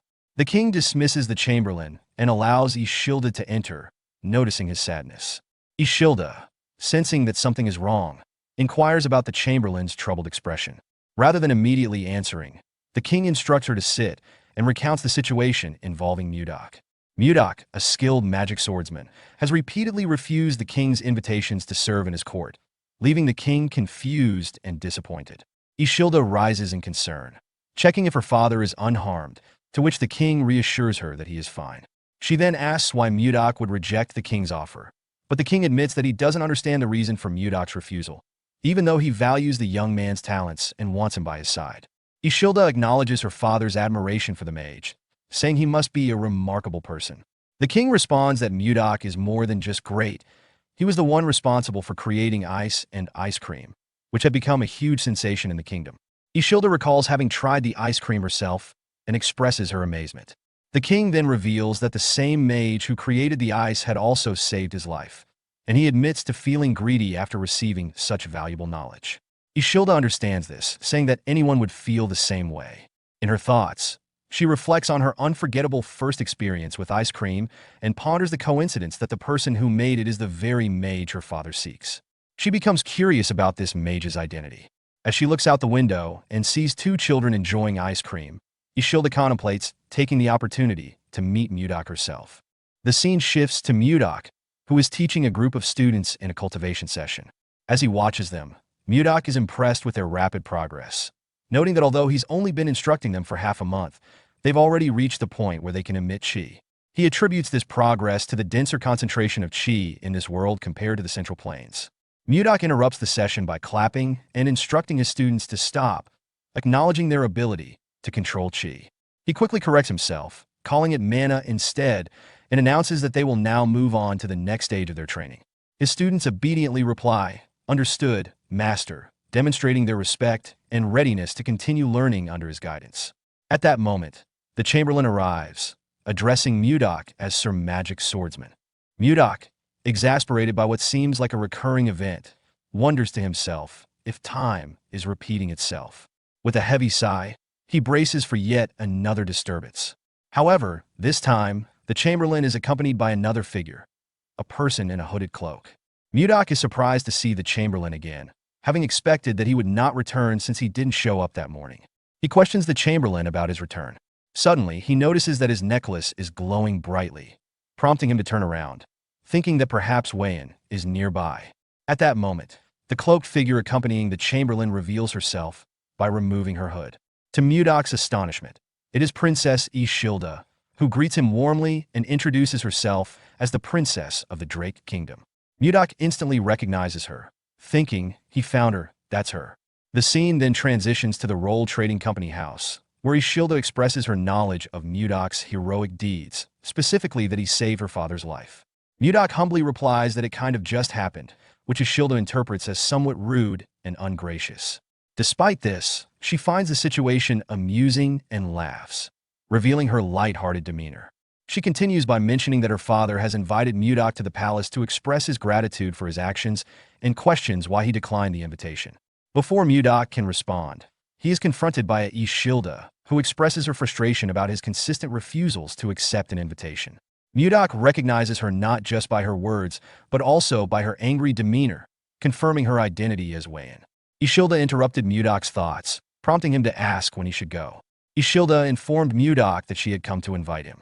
When Mudok inquired about the timing for his visit to the palace, she suggested that tomorrow at around 11 in the morning would be suitable. As she spoke, she felt that there was more to the situation than met the eye, reflecting internally that this couldn't be everything. Mudok accepted the invitation, confirming he would see her then. Ishilda concluded the conversation by saying she would leave now.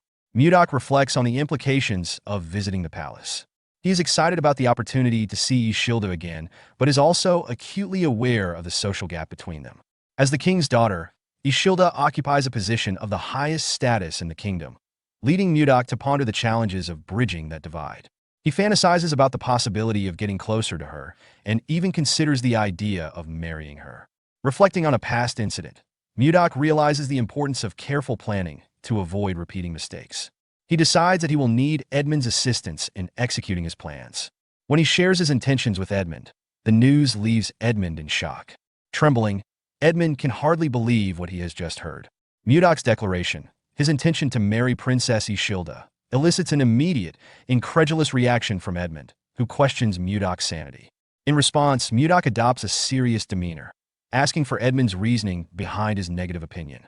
Sighing, he expresses a willingness to listen. Edmund explains the gravity of the situation, emphasizing that Princess Ishilda is the only child of the late Queen Swan, making her the sole legitimate heir to the throne. He stresses the social and political implications of Mudok's aspirations, pointing out that Mudok, as a foreigner with no noble status, knightly title, or recognized rank, has no realistic chance of marrying her. According to Edmund, a suitor for the princess would typically need to be a prince from another realm or a noble from a distinguished family, and they would also need to possess good looks.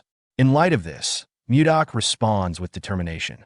He suggests that if he can elevate his own status or gain significant prestige, it would bolster his chances of successfully marrying Ishilda. Edmund acknowledges that if Mudok can achieve something significant, it might improve his chances of marrying Princess Ishilda. Energized by the prospect, Mudok stands up and enthusiastically declares his intent to give it a try. However, Edmund interrupts, reminding Mudok of the essential rules of etiquette that he must adhere to while in the palace. Realizing Mudok is unaware of these protocols, Edmund begins gathering books from his bookshelf, intending to educate him on proper palace etiquette. He reflects on the potential consequences of Mudok's ignorance, recognizing that any incident caused by a lack of understanding could negatively impact their own business dealings. To prevent this, Edmund commits to thoroughly teaching Mudok. However, Mudok, observing Edmund's fervor, wonders why he seems so excited about the task at hand, but ultimately accepts the need for guidance, responding that he understands and will rely on Edmund's expertise. That night, their preparations begin in earnest as Edmund instructs Mudok on maintaining proper posture, emphasizing the importance of appearance and behavior. Seol Mudok endures a lengthy lecture, focusing on the nuances of palace life. The following day, Mudok dons an expensive outfit, signaling his readiness to embark on his journey. With a sense of determination and optimism, he stated that it was time to leave. Mudok arrives at the king's palace for a long-anticipated meeting. When he enters, he respectfully bows and greets the king, who chuckles and welcomes him inside. Although Mudok expected the meeting to be private, he's surprised to find many people present. Princess Ishilda discreetly apologizes, explaining she didn't intend for the meeting to fall on such a busy day, and Mudok believes her, noticing her genuine, flustered demeanor. As Mudok settles in, he's interrupted by a sneer from Justin, a nobleman Mudok had beaten in a recent encounter. Justin openly expresses his distaste for Mudok's presence, calling him a miscreant. Mudok, recognizing Justin, smirks, which only infuriates Justin further. Just as Justin prepares to hurl an insult, his father, Duke Sergio von Icarus, intervenes, reprimanding him and reminding him not to embarrass himself in front of the king. Reluctantly, Justin complies, though it's clear he's still seething. The king observes this interaction and comments to Count Slave that Justin seems to have been through quite a lot recently, a sentiment Count Slave agrees with. The king then turns his attention to Mudok, asking why he finally accepted the royal invitation after so many refusals, expressing his disappointment at Mudok's previous delays. Mudok explains his reasons, citing the overwhelming workload at the Roll Merchant Association. Due to a labor shortage, he has been under intense pressure to produce ice, his primary task. Despite his best efforts, the constant influx of orders depletes the ice he produces almost immediately. His intention had been to complete his work before meeting the king, but each day's demands prevented him from doing so, causing the repeated delays until today. Mudok, having explained his delayed arrival due to work demands, is met with understanding from the king, who acknowledges how busy he must be given the popularity of ice and ice cream sales. Appreciating the king's open-minded response, Mudok silently compares him favorably to his previous father-in-law, Dam Chunhak, seeing the king as almost celestial by comparison. Curious about Mudok's identity, the king asks for his name, to which Mudok replies that he is known only by the title Magic Swordsman. The king, finding the title insufficient for ongoing use, expresses mild frustration over not having a more proper address for Mudok. Observing the exchange, Princess Ishilda suggests that the king could bestow a title upon Mudok as a reward for saving his life. Duke Icarus supports her idea, reminding the court that Mudok's bravery is worthy of recognition. Moved by their support, the king agrees, stating that he cannot ignore such an important act of heroism. Rising from his throne, he requests that Mudok step forward to receive the honor. Internally, Mudok sees this as a necessary step if he's to achieve his goals, including the possibility of marrying Ishilda, and feels his practice of palace etiquette with Edmund is paying off. The king solemnly declares that he, King Tomalova III, grants Mudok the title of Baronet and the name Blizzard, inspired by the memory of his brave actions on the night he was saved. Mudok reflects on the significance of the title, noting that Blizzard translates to snowstorm in the kingdom's language. The king finalizes the honor by affirming that Mudok's title and name will be passed down through future generations, solidifying Mudok's new status in the kingdom as Baronet Blizzard. After receiving the title of Baronet Blizzard, Mudok rises, and the king expresses heartfelt gratitude, acknowledging that he owes his life to Mudok. Mudok, smiling, assures the king he'd make the same choice again if needed. Duke Icarus seizes this moment to propose an additional reward, suggesting that Mudok be granted lands fitting his new title. The king hesitates, pointing out that it's unprecedented to give land to a baronet, as this might provoke opposition. But Duke Icarus insists no one would challenge the king's authority and implies he'd personally address any resistance. The king looks to his other advisors, Baron Arista and Count Crash, who, intimidated by Duke Icarus's stern gaze, reluctantly agree. Reassured, the king asks if there are any lands suitable for Mudok, to which Duke Icarus proposes the northern icy region previously discussed in council meetings. The king grows uneasy at this suggestion, sensing the challenging conditions of the remote northern territories. Duke Icarus continues, remarking on the alignment of Mudok's title Blizzard with the frigid northern lands, painting it as a good omen. Mudok begins to understand the duke's intentions, to send him away to a harsh region as retribution for an earlier conflict with Duke Icarus's son. Yet Mudok sees an opportunity in this.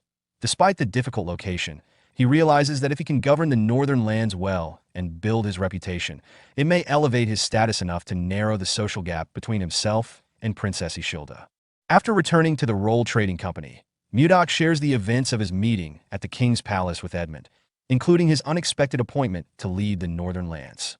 Edmund is shocked and expresses concern, citing the dangerous conditions of the northern lands, including constant snowstorms, avalanches, and extremely unstable mana.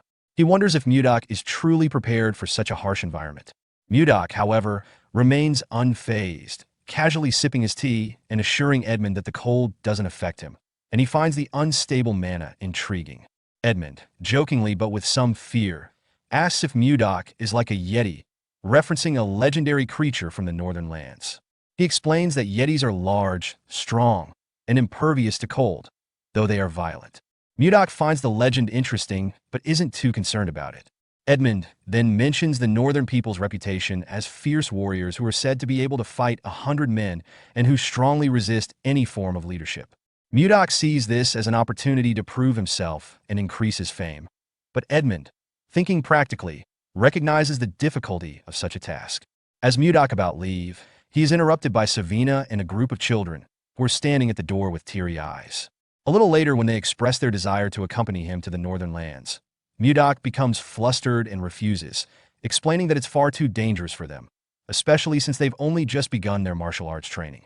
Mudok is confronted by Savina and other kids, who are upset that he's leaving, as they still have much to learn from him. They beg him to stay, but Mudok laughs off their concerns. Just as the kids are pleading with him, Ishilda arrives and greets Mudok with some hesitation. Mudok notices her discomfort and asks if something is wrong. Ishilda suggested that they speak after the children leave. Mudok dismisses the kids, urging them to go so the adults can talk. Savina and Leo are puzzled by his abruptness, but excitedly leave after Mudok agrees to grant their request. As they leave, Savina bows in gratitude, and Mudok urges them to go quickly so the adults can converse. Once alone with Mudok, Ishilda humorously comments on how lively his disciples are, but Mudok points out their rebellious spirit, which Ishilda agrees with. She then apologizes to Mudok, explaining that her request for the king to grant him a title inadvertently led to Mudok being sent to the northern lands. Mudok, noting her resemblance to Wayan in this way, remarks that if he hadn't received the title, he wouldn't have been sent to such a dangerous location. Ishilda accepts responsibility for the situation, apologizing once more. Mudok pretended to cough, thinking, how adorable, before saying, apologies won't change anything. In the end, he still has to leave. Ishilda, wanting to ease his mind, offers to help, asking what she could do. Mudok humorously suggests that a lucky charm might help, implying that it's a kiss filled with genuine concern. Ishilda, initially confused and embarrassed by the idea of a kiss, blushes and pulls away, clearly flustered. Mudok, sensing her discomfort, quickly reassures her that he was just joking and attempts to brush the moment off. He then begins to leave, but Ishilda, still troubled, recalls a memory from her past life that makes her hesitate. She shouts for him to wait and approaches him, unsure of her own feelings, but feeling an odd sense of familiarity in his actions. After a brief moment of silent contemplation, Ishilda surprises both herself and Mudok by agreeing to the suggestion, saying, all right, fine, I'll do it. Mudok, somewhat caught off guard, tries to backtrack, saying he doesn't want to pressure her, but Ishilda disregards this and pulls him into a kiss.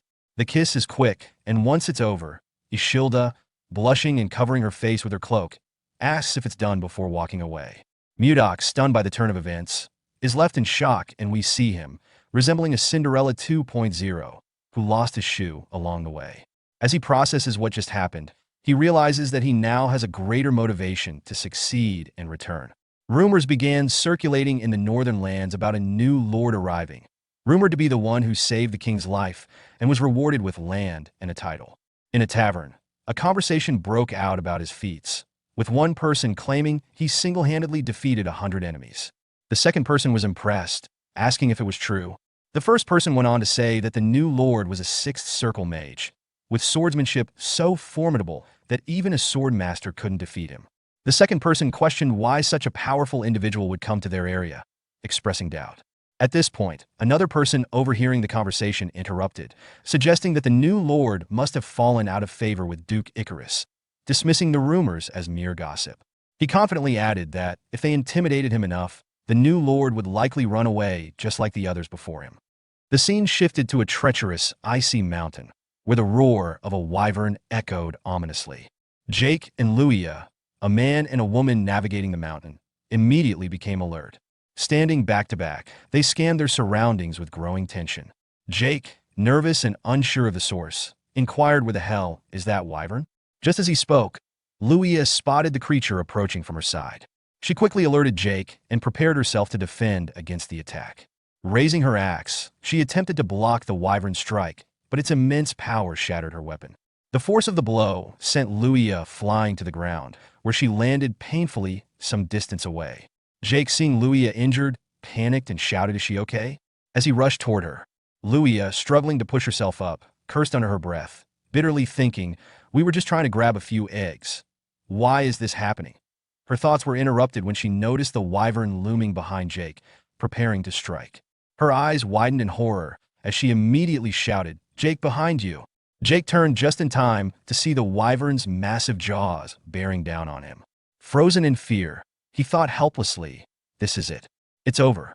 At the critical moment, Seol Mudok appeared, swiftly striking with his sword and severing the wyvern's head in a single, clean blow. The massive head crashed to the ground, landing between Luia and Jake. Both stared in shock at the twitching remains of the wyvern, with Luia screaming in terror. Standing confidently, Mudok reassured them. Luia, regaining her composure, expressed her gratitude, thanking him for his help. He was just doing what he had to do as a lord. Luia, puzzled by his words, wondered what he meant by lord, But before she could ask, Mudok turned to leave. As he walked away, he glanced back and said, "See them next time," before leaping away at incredible speed. Luia, astonished by his agility, muttered, "So fast, he's already gone." Meanwhile, Jake checked the wyvern eggs they had taken earlier, only to realize they were missing. Panicking, he informed Luia about it. Later, at Carolyn's lord's castle, perched among icy mountains, Mudok sat alone on the throne with a smirk. In that empty grand hall, the protagonist sarcastically reflects on the absence of attendees, questioning whether anyone is aware that it's the day of his inauguration. His servant nervously apologized, offering to resend messengers to the nearby villages. Mudok dismisses the idea of sending messengers again, confidently stating that even if they are sent, no one will show up. Mudok reflects on the situation, realizing that the cold reception he's receiving is likely typical for Carolyn's lords, explaining why they are often driven out. Despite the lack of support, he grins widely, confident that he has a plan to change things. A few days later, Max, the greatest warrior of Carolyn, was angry and frustrated. He had just learned of his fellow's warrior's defeat. In the midst of his frustration, Max questioned who could have possibly defeated them, the strongest warrior. Injured warriors around him, who had faced Mudok, spoke of his overwhelming skill. One admitted defeat reluctantly, acknowledging the Lord's impressive abilities, while another described the Lord's speed and the intense pain he caused with his powerful hand techniques, leaving them completely immobilized. Max, deep in thought and trying to process what he had just heard, considered the magnitude of the situation. His contemplation was interrupted when a warrior burst into the room, shouting that Mudok was in the village square. Max, realizing that the Lord had already made his move, decided to confront him. His fellow warriors, eager for Max to step up, encouraged him, urging him to take charge and defeat the new Lord. They called out to him, expressing their trust and reliance on him, saying they were counting on him. Meanwhile, in the village square, Mudok stood calmly amidst the crowd, observing his surroundings and noting the large number of people gathered. Just then, Luia spotted him and waved enthusiastically. Mudok was about to respond when Luia's father, Max, appeared behind her. Max tapped Luia on the shoulder, and she turned to face him. Max, seeing his daughter Luia talking to Mudok, grew concerned and asked, "What is she doing here?" Luia, unfazed, casually explained that the village square was crowded with people, and she had simply been curious about what was happening. Max explained to Luia that the reason for the crowd was the arrival of the Lord. This reminded Luia of a past incident when Mudok had saved her from the ice wyvern. She realized that Mudok's was the new pointed Lord. When she mentioned this, Max grew concerned and wondered if Mudok had indeed been the one to save her. He also considered the gravity of the situation. Mudok had taken down an ice wyvern with a single blow, something even the greatest warrior of Carolyn would struggle to do. Max, processing this, acknowledged the strength and skill of Mudok, but felt conflicted, knowing he couldn't back out now. Determined to confront the situation, he approached Mudok and introduced himself as Max, the greatest warrior of Carolyn. Mudok, however, did not shake his hand and introduced himself as Blizzard, the newly appointed Baronet of Carolyn. Max then brought up the rumors he had heard about Mudok, specifically about him mercilessly tying people up in villages, questioning if it was true. Mudok calmly explained that he had only been teaching a lesson to those who tried to rebel, not acting out of malice. When Max asked if he was planning to rebel, Mudok's expression grew serious. Max, frustrated, clarified that he wasn't planning to rebel, but instead had an offer to make. Max explained the harsh conditions of Carolyn, where people have historically relied on strong alcohol to survive the cold. He proposed a drinking match with Mudok as a way of testing him. Mudok, intrigued, smirked and agreed. Max warned him about the potency of the drink, which could burn one's body, but Mudok confidently accepted the challenge, stating that if he won, Max would have to recognize him as Lord and follow him unconditionally. The crowd murmured in disbelief, knowing the strength of Max and the severity of the drink, with many believing Max would win. Max accepted the terms and told Mudok not to regret his decision. Later, in the tavern, the two sat at a table surrounded by a crowd, the glasses filled with alcohol. Max asked Mudok if he was sure about the bet, offering him one last chance to back down. Mudok, smirking, declared that he could never back down as a lord, and the match was set to begin. Max, smiling, warned Mudok not to regret it. As the drinking match progressed, Max began to feel the effects of the alcohol, his vision blurring after several rounds. He paused and set his glass down, prompting a fellow warrior to ask if he was okay. noticing that Max had briefly passed out. Luia, concerned, pleaded with her father to stop the match. Max, stunned by the thought of himself passing out, couldn't believe it. As the greatest drinker in Carolyn, he was determined not to lose. He refused to accept his condition, extended his glass, and insisted on another round, declaring that he wasn't drunk yet. Mudok, observing Max's state, calmly poured him another glass and gently advised, "It might be better if you didn't push yourself too far." Max, still trying to maintain control, attempted to pour for Mudok, but fumbled due to his blurred vision, spilling alcohol on the table. He glanced at Mudok, who appeared completely unaffected by the alcohol, and thought in frustration, "Damn it. He's drinking like there's no tomorrow." Noticing Max's clumsiness, Mudok smirked and teased, "Hey, how about you pour it into the glass?" Max, frustrated and feeling the weight of the challenge, held his head and thought, "How is he still fine?" Mudok, leaning forward with a smirk, asked, "How is he holding up? Is he ready to give up yet?" Max gritted his teeth and replied, "He is fine. Let's keep going." Mudok stated, "All right." Max gulped down his drink while Luia and Jake watched nervously. Across the table, Mudok effortlessly drained his glass, placing it on the table with a decisive thud.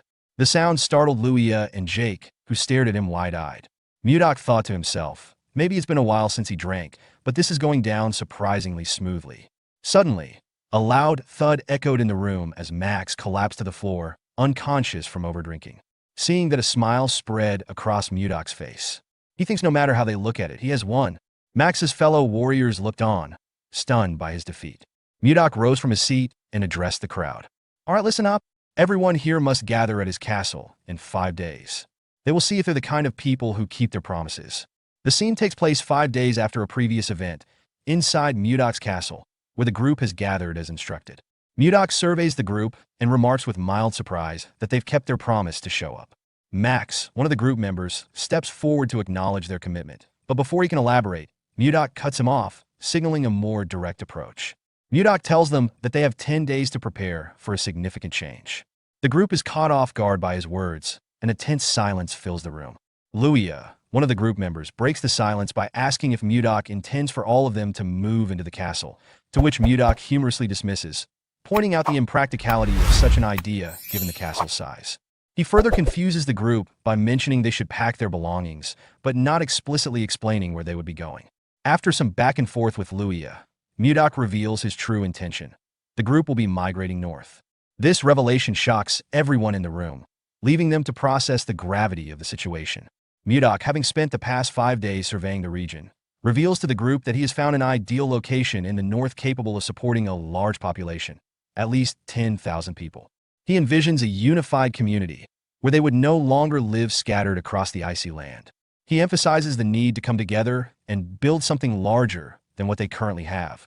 Max, however, steps forward to express his concern about the location. He points out that the area is already inhabited by ice ogres, which poses a significant threat. Mudok, seemingly unfazed, raises an eyebrow in mock surprise and asks for clarification. Max explains that ice ogres are similar to regular ogres but are stronger, implying a dangerous challenge for the group. Mudok responds dismissively, revealing that he has already encountered the ice ogres and, in fact, wiped them all out. His nonchalant admission of having defeated such formidable creatures leaves the room in stunned silence. His confident demeanor contrasts sharply with the group's anxiety. Mudok reassures them that the area is now safe and urges them to begin preparations for the migration without hesitation. He describes the location as a perfect spot for their future community, and with that, he dismisses the group, signaling the end of the meeting. As the rest of the group begins to leave, Mudok rises from his throne and stretches, reflecting on his thoughts and preparing for the final task at hand. However, his contemplation is interrupted by the voice of Luia, who greets him with a respectful, "Good morning, Lord." Mudok turns to see Luia and Jake, who have stayed behind after the meeting. Luia steps forward to properly introduce herself, noting that she hadn't had the chance to do so earlier. Jake follows suit, introducing himself as well. Mudok acknowledges their presence with a nod and remarks that he understands why they are there, adding that he was actually planning to summon them both for something. Jake, clearly puzzled, asks what he's being summoned for. Mudok, maintaining an air of calm, reassures them with a faint smile, telling them it's nothing too serious and urging them not to be nervous. He then invites them to follow him. Mudok leads Luia and Jake to a room within the castle, where they are confronted by a surprising sight, a group of ice wyvern hatchlings. Both Luia and Jake are visibly stunned, frozen in shock at the sight. Luia, her expression now filled with anger, turns to Mudok and accuses him of stealing the ice wyvern egg they had worked so hard to obtain in the past. She confronts him, demanding an explanation for his actions. Mudok responds with a chuckle, dismissing her anger by asking her to remember who saved them during that earlier incident. Luia's frustration grows, and Jake nervously avoids Mudok's gaze, clearly uncomfortable with the situation. Before either can offer a retort, Mudok waves his hand dismissively and moves on from the topic. Mudok then casually mentions that, although he initially thought of raising the wyverns, they are too troublesome for him. He complains about their excessive eating habits and unbearable noise, explaining that he can't focus properly because of them. Luia, trying to reason with him, explains the deep bond between wyverns and their caretakers, how they imprint on the first being they see after hatching and perceive that being as their mother. She tells Mudok that it would be pointless for them to take the wyverns now because of this bond. Mudok, not fully understanding the significance of the wyvern's behavior, frowns at the thought of having to care for them. His frustration grows as he mentally rejects the idea of dealing with such troublesome creatures. Jake, incredulous at Mudok's dismissive attitude toward the ice wyverns, steps forward and argues passionately that the wyverns are incredibly rare and valuable. He points out that Mudok's perspective is misguided, emphasizing that ice wyverns are far superior to regular wyverns in size, strength, and overall power. Luia, agreeing with Jake, urges Mudok not to squander the opportunity to raise such a formidable creature. Jake further fuels the argument by enthusiastically suggesting that, if he were in Mudok's position, he would properly train the wyverns and use them for practical purposes, such as flying comfortably to Texten, the second capital of the Gaia Kingdom. Mudok, curious, asks what Texten is, prompting Jake to explain that it is located about 1,000 kilometers west of Carolyn and is a place where anything can be found. Mudok raises an eyebrow, surprised by the claim that the wyverns could fly such a distance. Jake eagerly confirms that the wyverns could indeed make the journey to Texten and back in just an hour or two, which leaves Mudok momentarily stunned by the possibilities this opens up. After a pause, Mudok, now intrigued by the potential of the wyverns, asks how he can go about taming them. Luia smirks, sensing that Mudok has changed his stance, while Mudok grins in response, admitting that he has come up with a brilliant idea. A few days after Mudok's command to begin the migration, the people of Carolyn continue their arduous journey. Despite Mudok's leadership, the people are clearly struggling with exhaustion after days of trekking. Savina, noticing their weariness, approaches Mudok to inform him that the people are fatigued. Mudok frowns as he surveys the tired crowd, understanding the difficulty of the journey after 3 days and nights of travel. He recognizes that some of the people still don't fully trust him, but he holds on to the belief that once they reach their destination, they will understand his intentions. Turning back to address the crowd, Mudok encourages them to keep going, assuring them that they are almost there. He urges them to trust him and push through their exhaustion, though the warriors among the group are clearly skeptical. Their murmurs reveal their doubts.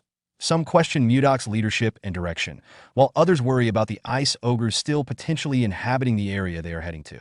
In response, Mudok's patience runs thin. He drives his sword into the icy ground with a loud thud and fiercely asserts that he has already defeated all of the ice ogres, chastising the warriors for doubting him. His angry outburst calls into question their bravery, challenging their commitment to Carolyn's cause. Without waiting for any response, Mudok resumes walking, leaving the crowd to reflect on his words. Savina, sensing the tension, hesitates and calls out to him, but Mudok dismissively waves her off, confident that the people will come to understand his leadership soon enough. Later that day, Mudok and his group arrive at a massive cave, which they stare at in awe. The cave is a sight to behold, and the group can hardly believe they've finally reached it. Leo, one of his students and also one of the group members, turns to Mudok, expressing that this must be the location Mudok had mentioned before. Mudok confirms with a nod, acknowledging that it took considerable effort to find this spot, but that he is pleased with it. As he surveys the group, he notices expressions of relief and satisfaction among the people. Mudok then raises his voice to address the group, informing them that the cave once served as the stronghold of the ice ogres, but now it belongs to them. This marks the beginning of their new lives, and Mudok declares that from this moment on, the cave will be their new home. With that, he suggests they need a name for their new dwelling. Excitement stirs within the crowd, and they eagerly shout their agreement. Mudok takes a moment to think, recalling the name of his previous location, the North Sea Ice Palace, and considering something similar yet fitting for this new place. Suddenly, an idea strikes him, and he announces that from now on, the cave will be known as White Castle. The group erupts in cheers, embracing the new name enthusiastically. Mudok, smirking to himself, watches the celebration with satisfaction. He reflects on the final task ahead, the return of the baby wyverns. His eyes scan the cave, mentally planning where their nest will be, settling on an empty space to accommodate them. A little later, as the group settles into their new home, a sudden, piercing scream echoes through the cave. Mudok immediately spins around. Just then a spell was cast. A lightning bolt struck the last baby wyvern, knocking it unconscious to the ground. The mage who cast the spell wondered to himself, "Why are wyverns here?" At that moment, Mudok appeared on the scene, his eyes burning with intensity. He demanded, "Why is there a mage here?" The mage, startled by Mudok's sudden arrival, quickly turned to face him, readying another lightning bolt spell. Without hesitation, Mudok springs into action, moving with lightning speed. In a flash, he disables the mage by blocking his pressure points and seizing his neck. With a single, forceful motion, he slams the mage against the cave wall, pinning him there. The mage gasps in pain, and Mudok growls with authority, his voice cold and menacing. "That you won't get a second chance. Who is he?" His tone makes it clear that he demands answers and that any further threats will be met with swift retribution. Mudok asked the man to tell him why he attacked his wyverns. The mage noticed that he couldn't move his body. He wondered if he was paralyzed. With a scary look on his face, Mudok told him that his mouth is not paralyzed. He asked him to start talking. The man was scared to see the look on his face. He said that he will talk. He introduced himself as Count Jerome von Kerwin. Mudok did not expect the man to be a count. He revealed to him that he is a baronet. The moment he heard this, Jerome realized that our boy is the man known as Blizzard, the person who saved the king's life and received a title and a land. Mudok did not expect him to know him. Our boy realized that something was off. He asked Jerome if he is the former lord who was appointed here and got kicked out by the people. The count told him that he has his circumstances. Mudok told him that it is none of his business. He pulled Jerome closer and told him that he has been talking to him freely for a while. The mage told him that he is now aware of his identity, and he knows that they are on the same side. Mudok did not respond to him. Jerome asked him if he said something wrong. Our boy grabbed his head and told him that he is wrong. The man screamed out in pain. Mudok told him that he does not care about equality. He reminded him that he failed to fulfill his responsibility. He told him that he should have turned down the title. Mudok told him that equality doesn't matter to him. The count begged our boy to spare him. Mudok told him that he would give him special treatment for once. He advised him not to think about fighting him again. The moment he said this, Mudok released the pressure on his acupoints. He told Jerome that he can now move his body. The man quickly went on his knees. He was breathing heavily with a terrifying look on his face. Mudok told him that he will seriously kill him if he says anything stupid. Jerome assured him that he won't do anything like that. Our boy pointed at his wyverns and asked Jerome to heal them. He told him that he can come out after healing them. Jerome was surprised to hear that he had to heal them. Mudok told him that he is excellent in judging people. He told Jerome that he has a lot of guts to use magic in front of the Lord. He asked him to do his best. The moment he said this, he turned around. Jerome tried to stop him, but our boy simply left him there. The count fell to the ground. He realized that something was seriously wrong. In the next scene, we see Mudok and Jerome in a tent. Our boy told the man that he wants him to send a letter to the king. Jerome was surprised to hear this. Mudok asked him about why he is so surprised. He asked him if it is really difficult to send a letter to the king. Jerome told him that the letter isn't the problem. He reminded Mudok that he asked him to send a letter asking for tax exemption. Our boy explained to him that he needs it because the people are doing their best to make a living and they don't have a lot to spare. Jerome revealed to Mudok that the other nobles will be against it. Our boy asked him about why they will be against it. Jerome said that it will seem unfair from the nobles' perspective. If this bill is passed, the nobles will threaten the king by telling him that they won't pay tax either, because their circumstances are also as bad as Mudok's own. Jerome told our boy that the king will refuse his request, no matter how much he favors him. Upon hearing this, Mudok became more certain that the nobles are the problem of the kingdom, and Duke Icarus is the one controlling them. He asked Jerome to suspend the idea. The Count was relieved to hear this. Mudok moved close to him and shared another idea with him. Jerome was surprised to hear his idea. He asked Mudok if this is possible. Our boy told him that it is not impossible. Jerome said that it might work because it is the same case. Mudok told him that they need to get ready without delay. In the next scene, we see the citizens gather in another part of the cave. Jake asked someone if he knows why their lords suddenly gathered them. Before the person could reply, Mudok asked if everyone is already gathered there.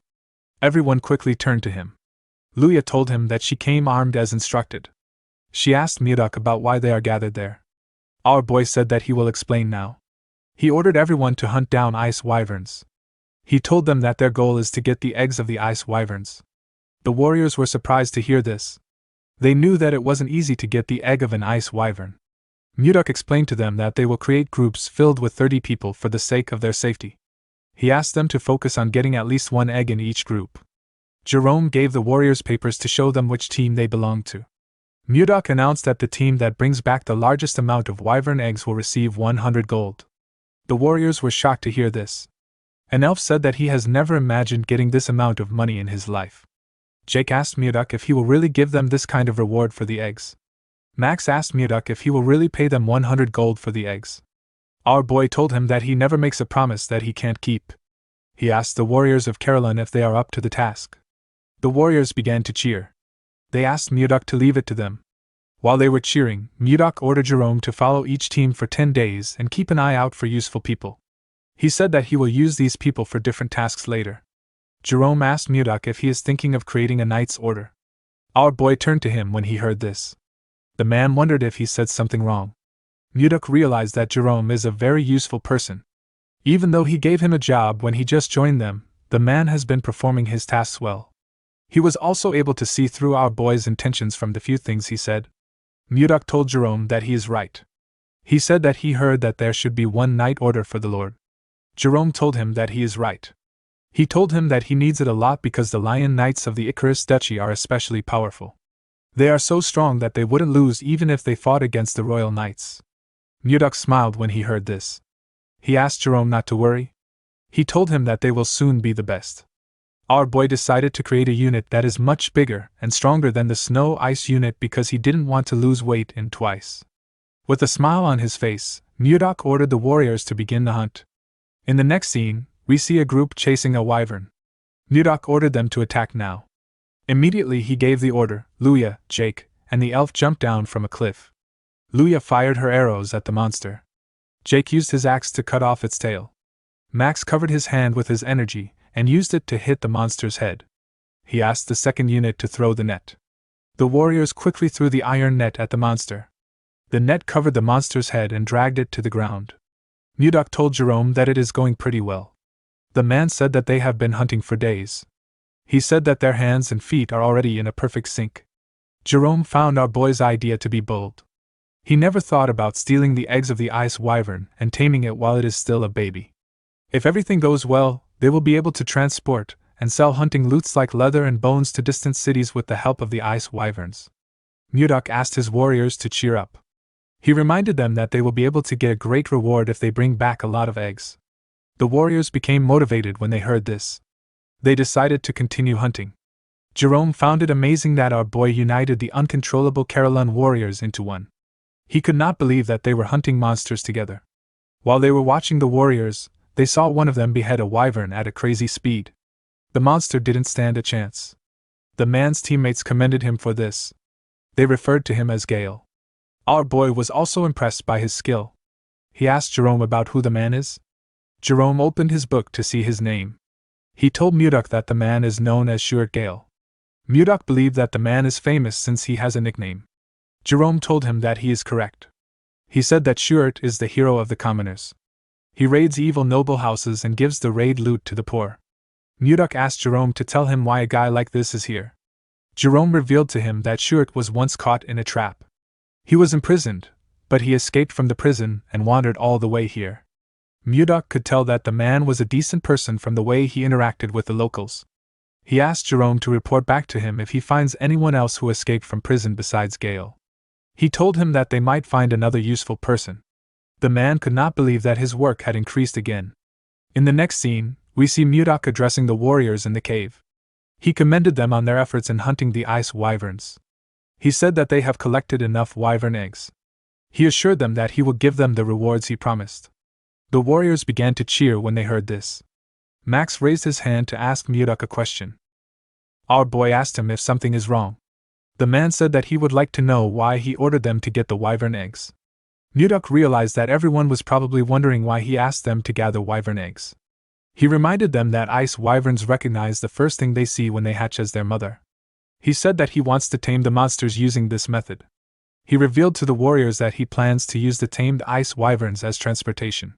The loaded wyverns will transport their goods to each country. Someone asked Mudok about which goods they will be selling. Our boy said that the first thing he can think of is leather. With a smile on his face, Mudok told them that their main product will be the Ice Ogre tribe. Max and the other warriors were shocked to hear this. Max asked his lord if he is planning to kill them. Luya said that she is not yet ready to die. Mudok ordered his warriors to calm themselves. They quickly closed their mouths. Our boy asked them to tell him the person who wiped out the ice ogre that had been lurking around this white castle not too long ago. The men told him that it was him. Mudok told them that they are correct. He asked them if they really believe that he is going to allow them to become an ogre's food. The warriors realized that things are different from before. They believe that things will work out with their current lord. Mudok asked them if they are interested. The warriors shouted that they are. Our boy told them that he will give them the rewards like he promised. Before he could say anything else, one of his disciples ran to him. The boy called out to him. Mudok told Leo that he is still talking. He asked him about what is happening. Leo apologized to his master. He told him that it is something urgent. While breathing heavily, the boy revealed to Mudok that Savina is dying. Our boy was shocked to hear this. The scene shifts, and we see the other two disciples with Savina. The girl was shivering on the ground. Luffy covered her with a jacket. Savina thanked him for the jacket. Annie was sad to see that Savina was still shaking. Luffy asked her to hang on. He told her that their master will soon arrive. The moment he said this, Mudok asked them about what is going on. The children quickly turned around when they heard their master's voice. Mudok quickly checked the girl's body. He was shocked to see that her body was in such a terrible condition. Savina told her master that everywhere is so cold. Mudok asked his students to tell him how she became sick. He asked them to tell him in detail. The students explained to him that they were helping Mr. Osborne find a place to build a nest for the ice wyvern eggs. While they were looking around, they discovered a huge flower field full of glacial flowers that they had only seen in books. Savina wanted to show their master the flowers, so she took some from the ground. When they returned with the glacial flowers, Savina fell to the ground and began to tremble. The kids were shocked to see this. Leo asked their master about what they should do. He said that Savina might not wake up. Mudok patted him on the head and asked him to calm down. He told him that this won't happen. Our boy decided to take a look at the glacial flower. He was surprised to see the flower. He was certain that this was the snow ice flower. He could not believe that this was what they were calling the glacial flower. This flower is the one and only elixir of the North Sea and the Central Plains. Mudok wondered about how it was in this world. His students asked him to save Savina. Our boy decided to think about the flower later. He asked Leo to carry Savina and follow him. He said that they are going to the training ground. Leo quickly carried Savina to the training ground. Our boy asked him to put her down on a bed. The boy gently placed her down. Mudok commended him for this. He told his disciples that he is going to start treating her now. He asked them not to enter the room until he gives them the permission to step in. The students stepped out of the room. Before closing the door, Luffy begged his master to save Savina. Our boy assured him that he will. He looked at the snow ice flower in his hand. The glacial flower is known as a mysterious flower that endlessly emits cold air. However, in the Northern Sea Palace where Mudok lived, the fruit of this flower was a priceless elixir. The extreme cold of the flower makes it difficult to obtain the fruit. However, it is a different story for someone like Mudok who has mastered ice chi. Our boy blew some cold air on the fruit to refine it. Savina collapsed because her ice chi wasn't strong enough to withstand the cold. Mudok put the fruit into the girl's mouth. He poured his energy into her and called out to her. He asked her to open her eyes. The moment she heard this, Savina opened her eyes and raised her head. She was surprised to see her master in front of her.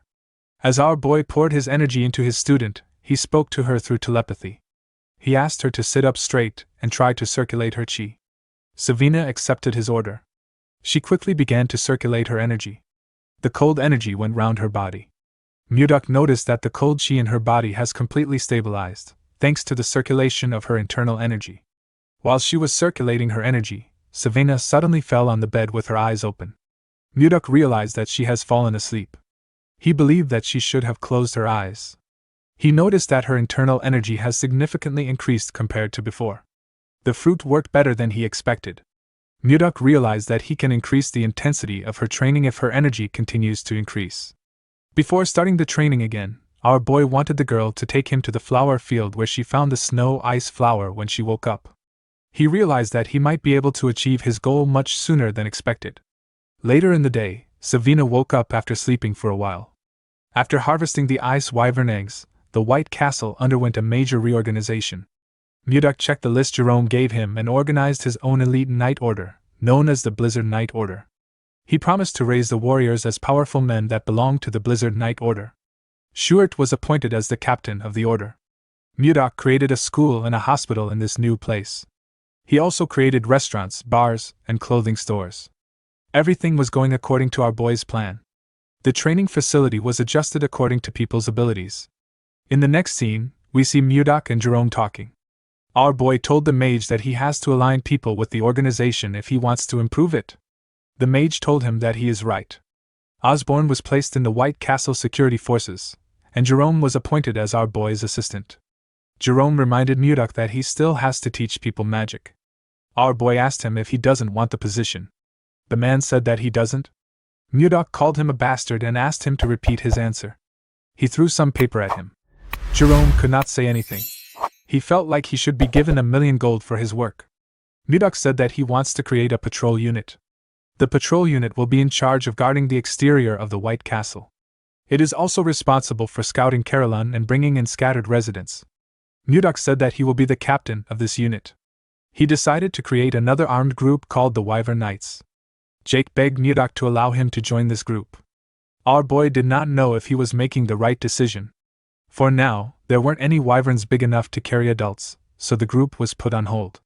Once the number of Wyvern Knights is finalized, the remaining eggs will be used by the Carolyn merchants. Mudok told Luya that it is a secret that he is the chief of the merchants. He told the girl that she will act as his proxy. Luya accepted his offer. A few days later, we see Jerome running somewhere. He was carrying a briefcase. He remembered that Mudok told him that he will reduce his workload. He wondered about how troublesome things will be today. While thinking, he stepped into a room. He apologized for being late. Max asked him not to worry. He said that the meeting just started. When Jerome looked around, he noticed something odd. Savina was also in the room. He remembered that the girl was unwell recently. He wondered why she was there. Mudok asked him to sit down. He asked Osborne to continue his report. Osborne said that the security unit hasn't been around for a long time, and yet they have already locked up 20 people in prison. The problem is that more than half of these people are fugitives who came from outside. Max stood up and told his lord that these people are criminals. He asked Mudok to keep them locked up so that they don't cause any trouble. Mudok asked him if they should start by locking him up. He reminded the man that he is the main culprit of the rebellion that drove out the former leaders like Jerome. Max said that this is different. He said that it was self-defense to protect Carolyn from the central nobles. Mudok asked him if he considers his actions as a noble struggle and Schuert's actions as petty theft. Max realized that he was being irrational. He apologized to Schuert for his actions. The man asked Max to not forget what causes the suffering of the commoners.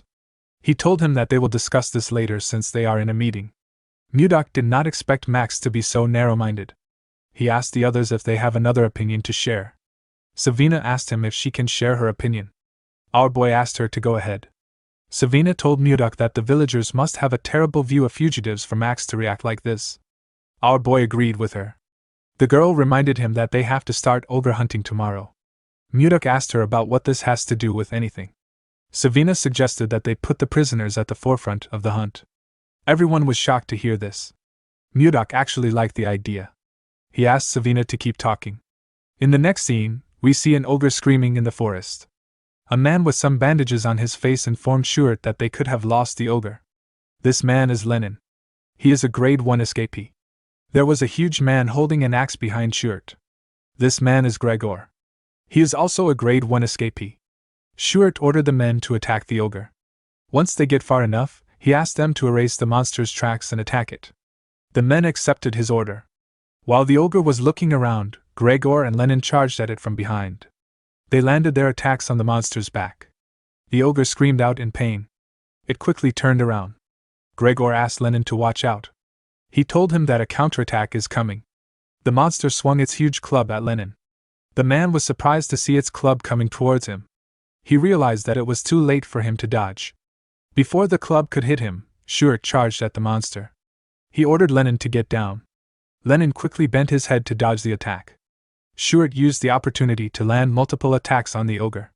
The monster screamed out in pain. While it was screaming, Schuert and the others charged at it.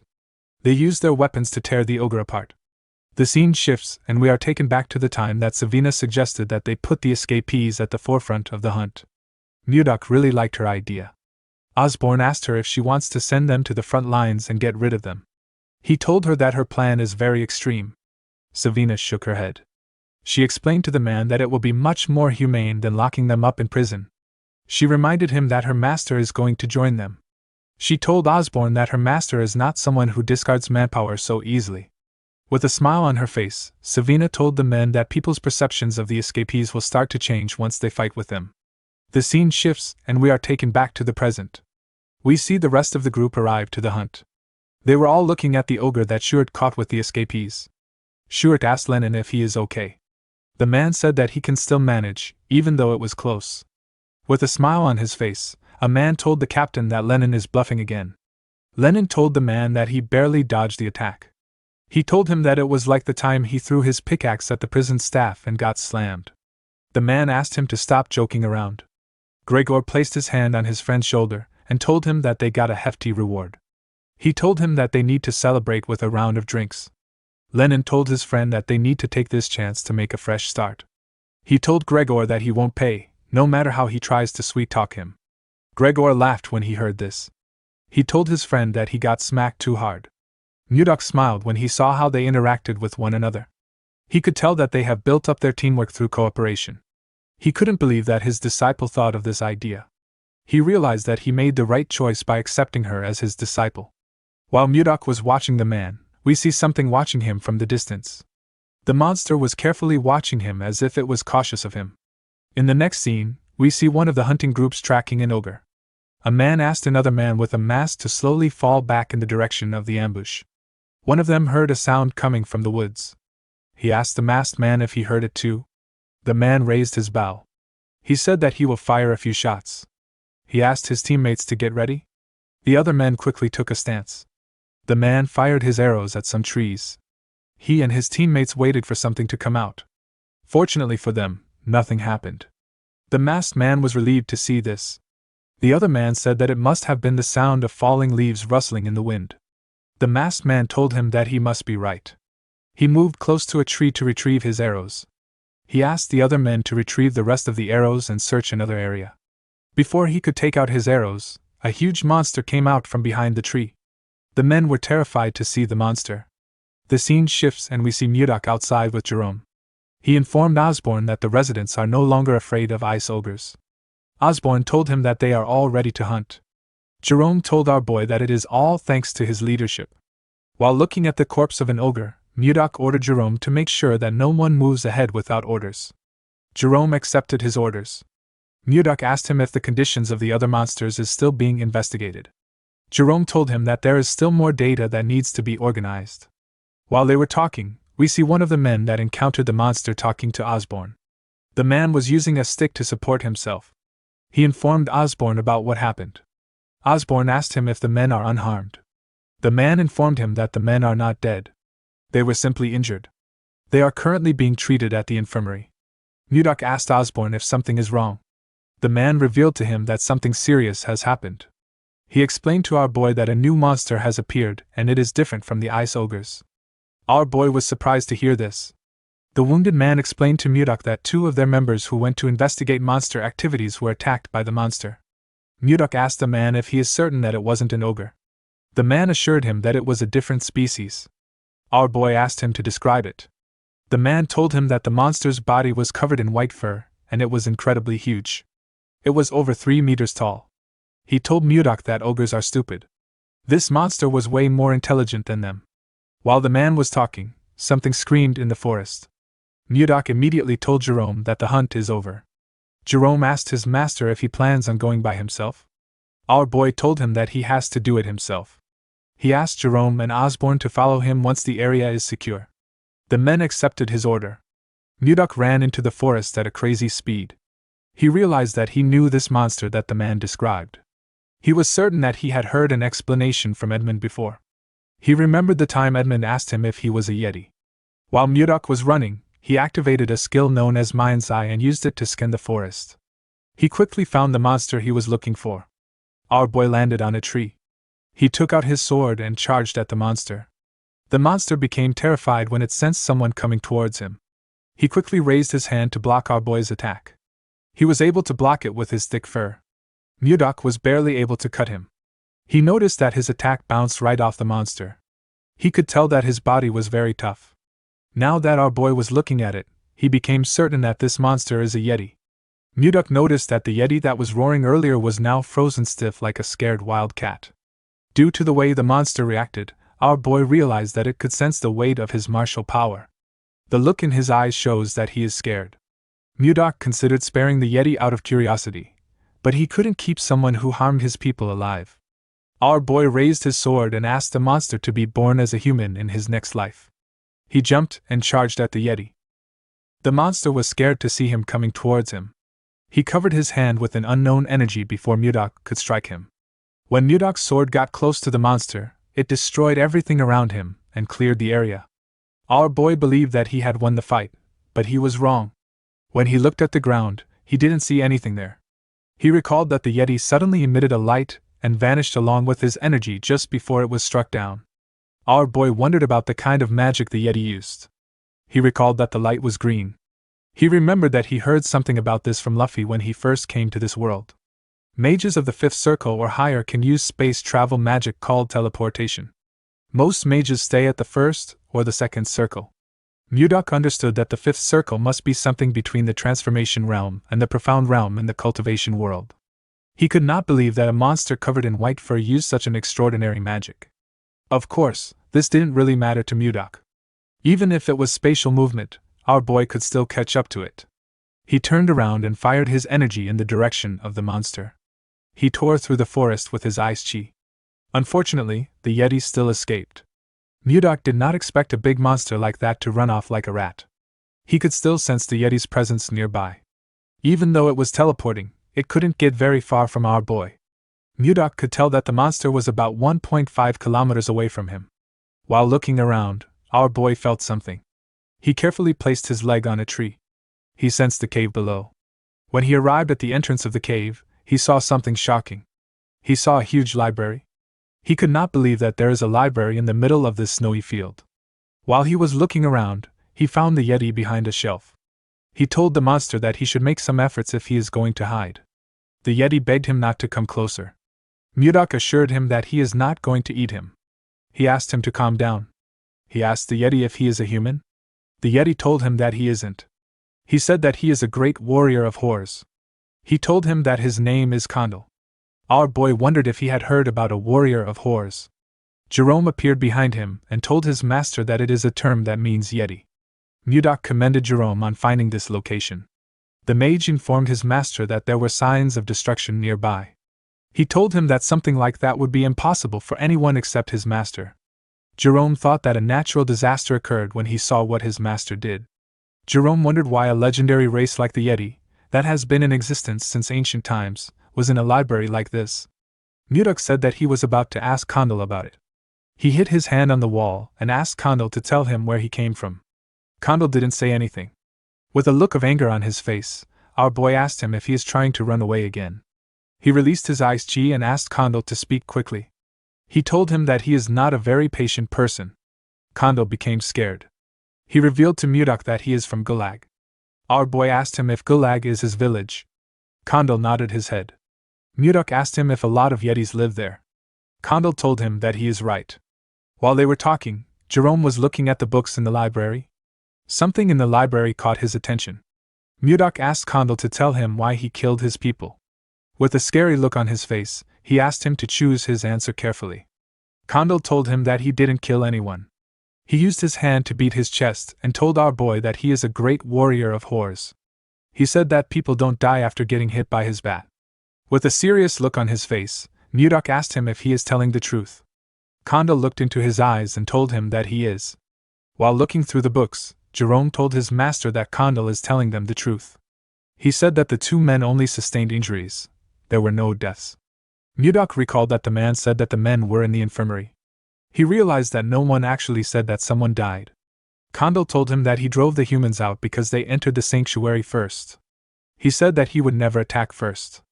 Mudok told Jerome that the men must have trespassed into the Yeti territory while they were hunting the ice ogres.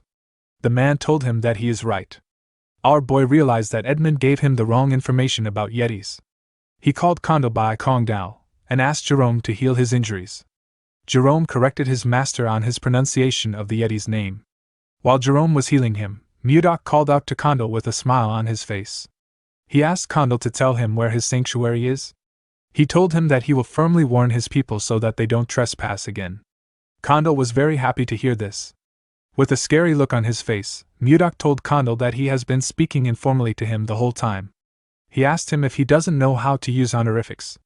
The Yeti did not know what honorifics meant. Mudok asked him to forget about it. He didn't see the point in taking it seriously with someone who couldn't speak properly. Jerome informed his master that the treatment is complete. Our boy told him that they need to return now. Jerome called out to his master. Mudok asked him if something is wrong. Jerome told him that he has a request to make. The scene shifts, and we are taken to Barhan. We see Edmund ask Charles to tell him the amount of time that has passed since the promised date. The man told him that it has been 3 months. Edmund called out to his assistant again. The man turned to him. Edmund fell to his knees and said that their merchant association is finished. Mudok made him a promise in his very stupid imagination. Mudok held his beard and asked him to hold on for 3 months. He told him that he would send someone. Charles wondered if there was such a romantic mood in the air when Mudok was speaking to his leader. Edmund began to cry. He told Charles that he had not received any word from our boy. Charles asked him to calm down. He told him that Mudok isn't someone who would break his promise. While he was talking, he noticed that a huge shadow covered him and his leader. Edmund and Charles quickly looked up. They were shocked to see a wyvern coming close to them. The two of them quickly moved back when the wyvern landed. Edmund heard a voice call out to him. Edmund immediately recognized this voice. When he looked at the wyvern's back, he saw Savina with a smile on her face. The girl told the man that the ice had arrived. Edmund was extremely happy to see a huge bag containing ice. He said that he knew Mudok would come through. Charles was shocked to see Savina getting off the ice wyvern. It is a monster whose strength rivals an entire night squad. He couldn't believe that they were using this powerful monster for ice delivery. He wondered about what our boy was doing in the north to be able to control an ice wyvern. While looking around, Savina remembered something. She stretched out her hand to give Edmund a letter. She told him that her master asked her to give the letter to a certain person. Edmund smiled when he heard this. He knew who Mudok was talking about. The scene shifts and we are taken to the palace. We see Princess Ishilda drinking tea outside. She was drinking it with someone. The boy thanked her for accepting his invitation.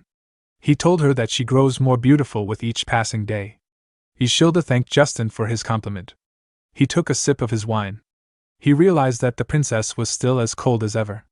She wasn't even giving him a fake smile for formalities. Justin believed that it wouldn't be fun if the princess gave in too easily. He was certain that he could change her indifferent behavior. While he was thinking, a maid rushed to meet the princess. She told her about something. Ishilda screamed out when she heard that she received a letter from Mudok. Justin stood up and spat out his drink when he heard this. The maid informed Ishilda that the letter was in the study. Ishilda quickly stood up and asked the maid to follow her. Justin asked the princess if she was already leaving. He reminded her that he had rushed there in the morning to see her. With a cold look on her face, Ishilda told him that she heard he trains so much that even a day isn't enough. She asked him not to waste his time. She asked him to head back to his house. She turned around and asked the maid, whose name is Lenshia, to follow her. Justin grit his teeth when he saw this. When he saw how beautifully Ishilda's hair flowed, he became enraged. He slammed his hand on the table and called Mudok a bastard. The scene shifts and we are taken to Ishilda's study. We see her reading the letter. Our boy asked her about how she has been. He told her that he had been doing well thanks to her lucky charm. Ishilda blushed when she remembered the kiss. Mudok told her that the northern lands are a nice place to live in. He said that there are sparkling crystal caves and warm hot springs. He revealed to her that they built a city called the White Castle inside a warm cave. He told Ishilda that it is a very beautiful place, but it has one big flaw. The flaw is that she is not there with him. He said that this makes the place feel really empty. Mudok told her that he wants to give her a small gift to show her how he is feeling. When Ishilda looked down, she saw something shocking. She saw a flower made from ice. She held the flower close to her chest. She wondered why she was always thinking about our boy. She took a look at the flower again and made a decision. She decided to meet Mudok directly. The scene shifts and we are taken to the White Castle. We see Mudok making an ice flower. He was wearing a white fur coat. The flower broke in his hand. He found it odd that he was good at smashing things, but it was difficult for him to make delicate items like this. While he was thinking, Jerome ran to him. He called out to his master. Mudok asked the mage to tell him why he was making such a fuss. He asked him to tell him what happened. Jerome told his master that he needed to come to the office right now. He said that he had made a huge discovery. He told Mudok that it was a once-in-a-lifetime event. Mudok asked him to calm down. He told him that he would follow him. He poured the broken ice shards onto the numerous other shards next to him. Those were from the previous ice flowers he had tried to make. At the office, Jerome revealed to our boy that the library he found belonged to an ancient mage. Mudok acted surprised. He asked Jerome to tell him what the big deal was. The mage told his master that his reaction was too poor. He explained that this was a huge discovery. He told Mudok that it was a relic of ancient humans, a key to reviving lost magic and a stepping stone to break past the fifth circle. Mudok didn't really care. He noticed something odd. He turned to Jerome and told him that he was sensing something intense coming from his waist. Jerome was shocked to hear this. With a shaky tone in his voice, he told Mudok that it was not important.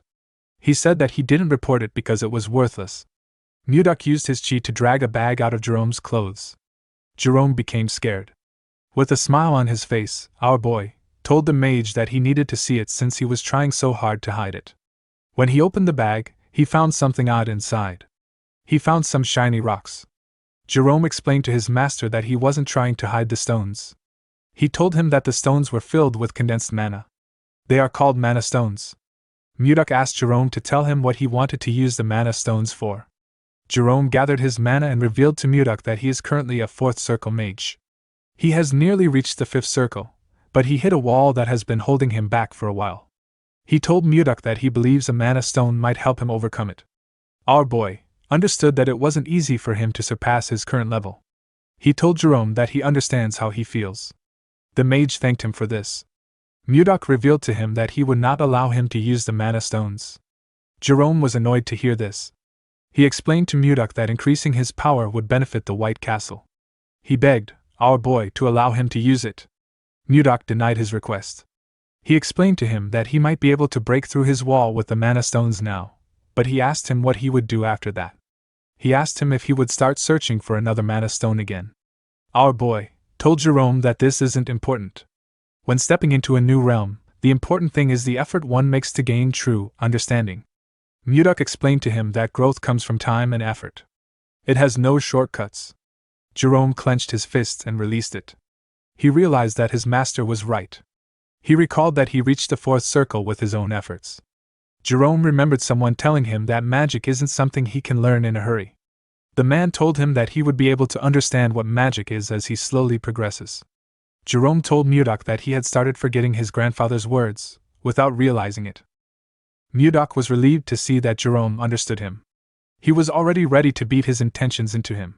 He asked Jerome to tell him what they can use the stones for, apart from increasing his ability. The mage revealed to him that it can be used in almost every magic.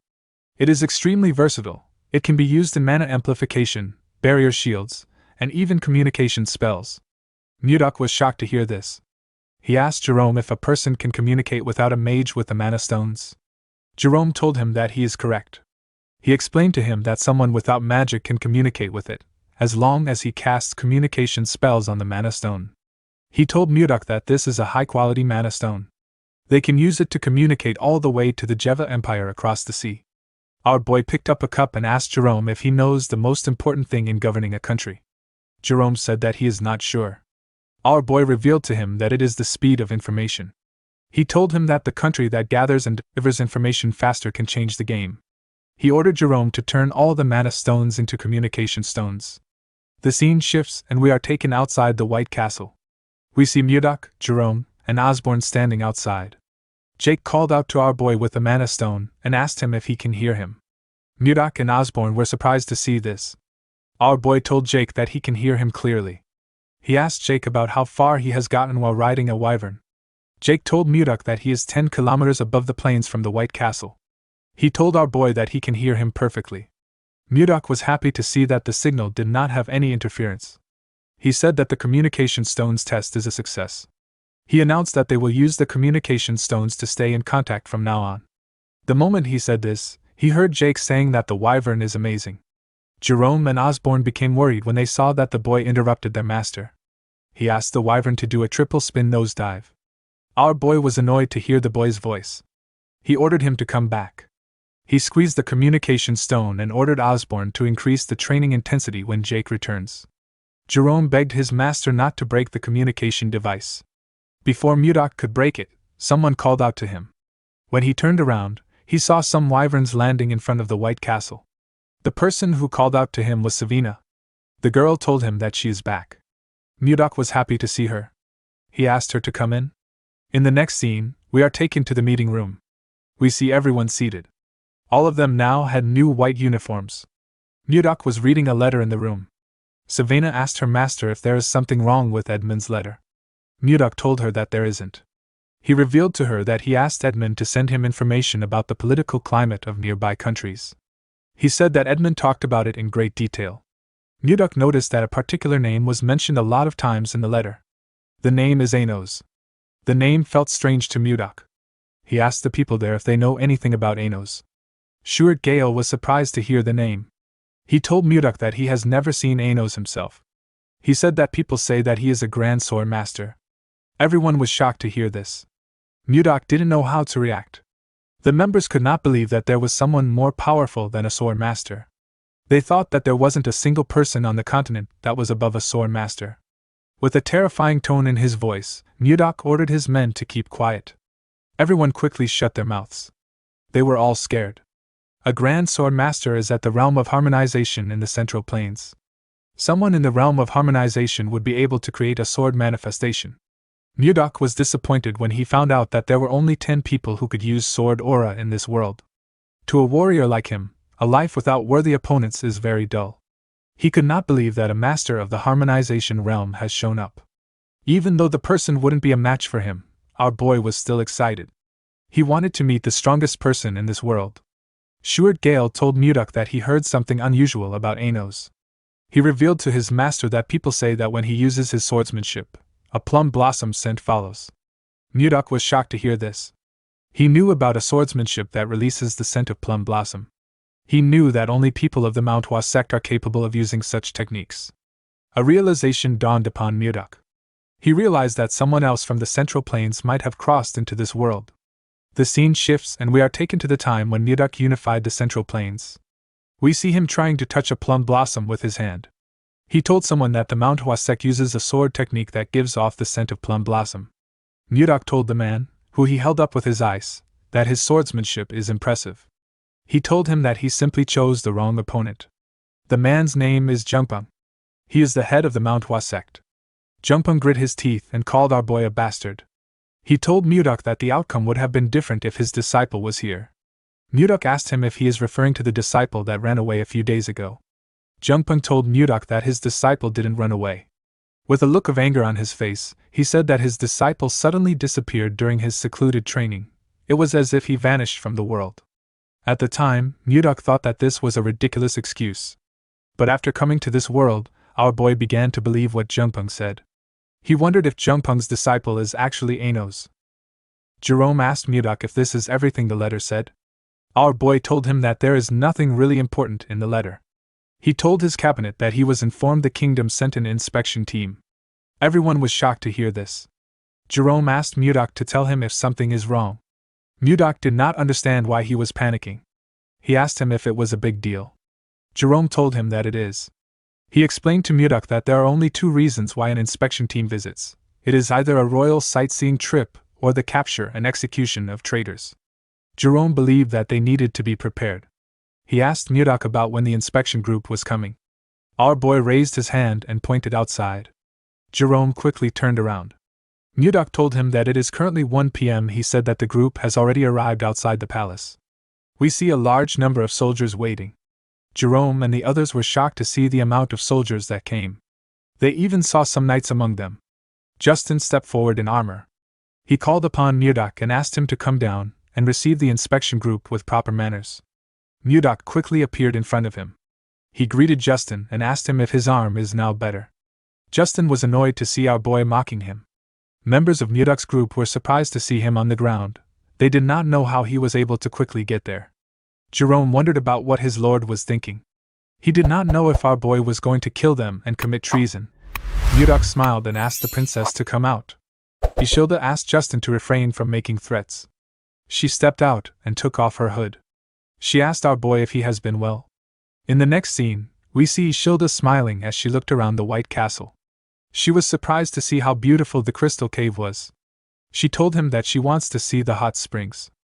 Our boy asked her to follow him. Mudok found out that the inspection group came there for a royal sightseeing trip.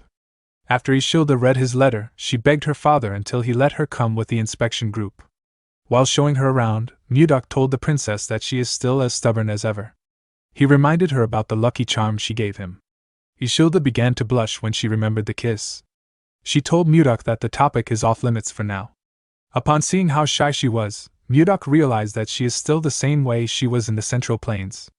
As he walked past some ice crystals, our boy realized that it has been a long journey for him. He conquered the martial world to avenge Wayan, and after a long detour, he finally met her again. Even though her appearance has changed, Mudok was simply happy that he gets to be reunited with her. Ishilda was quite happy to see the hot springs. She said that it is quite beautiful. Mudok hugged her and told her that she is even more beautiful to him. Ishilda was surprised to hear this. Our boy told her that he really missed her. He then called her Wayan. Ishilda's expression became grim when she heard this. She let go of him. Mudok immediately realized that he messed up. Ishilda asked him about who Wayan is. Mudok told her that the name accidentally slipped out. Ishilda explained to him that she likes the way he looks at her. She could feel affection from the gaze in his eyes. She said that she just realized something today. She asked our boy if his affection is directed toward her or the woman known as Wayan. Mudok was shocked to hear this. Seeing that he could not give her a response, Ishilda turned around. Before she could walk away, Mudok called out to her. Ishilda covered his mouth with her hand before he could say anything. She told him that he does not need to say anything.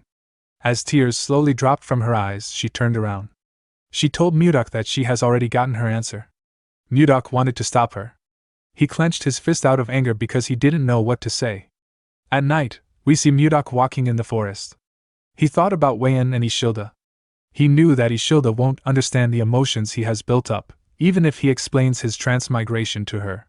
While Mudok was thinking, we see someone watching him from a tree. The person took out a blade and charged at Mudok from behind. A large amount of blood splashed in the forest. In the next scene, we see Justin call out to someone known as Aruvan. Aruvan came out of his shadow and greeted him. Justin asked him about how the ambush went. Aruvan told him that it was a success. Justin smiled when he heard this. At the forest, we see Mudok's pendant on the ground. The scene shifts and we are taken to the White Castle's VIP guest quarters. We see two guards at the entrance. Inside the room, we see Ishilda crying. She told herself that she is pathetic. She could not believe that she was crying her eyes out after a breakup. While resting her head on her table, she remembered the look that Mudok had in his eyes. She told herself that Mudok is so foolish. She wanted him to try holding her back. At the entrance, we see someone walking up to the guards. The guards inform Ishilda that she has a visitor. Our girl's mood quickly changed when she heard this. She believed that it was Mudok. She quickly got dressed and opened the door for the person. Ishilda asked him about why he came there so late at night. She asked him if he came to apologize for earlier. The moment she said this, Ishilda saw something shocking. The person in front of her was holding a sword covered in blood. The person had used his sword to stab Ishilda's guards. The person turned out to be Justin. With a creepy smile on his face, the sadistic bastard asked Ishilda to pardon his late-night visit. Our girl was shocked to hear this. She quickly rushed to grab the handle of the door. Before she could touch it, Justin used his sword to cut it off and destroy the door. Ishilda was sent flying. She could not believe that the door got torn apart so easily. She realized that this was a sword imbued with magic. She asked Justin to tell her the reason for his rude behavior. She asked him to tell her why he attacked the royal guards and entered her chambers without her permission. Justin told her that anyone who dares stand in a noble's way must be ready to face the consequences of their actions. He moved close to Ishilda and told her that she is the one being rude.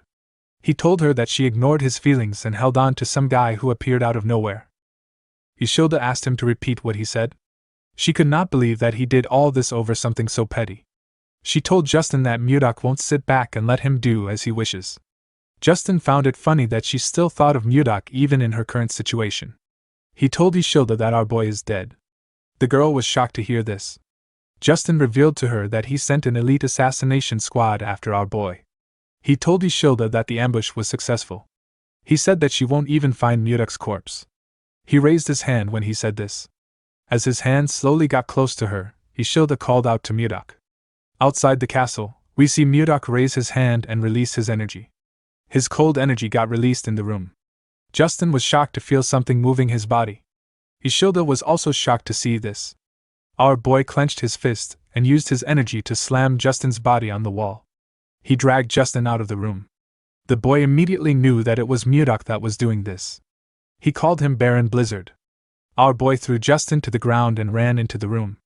He covered Ishilda with his jacket and asked her if she is okay.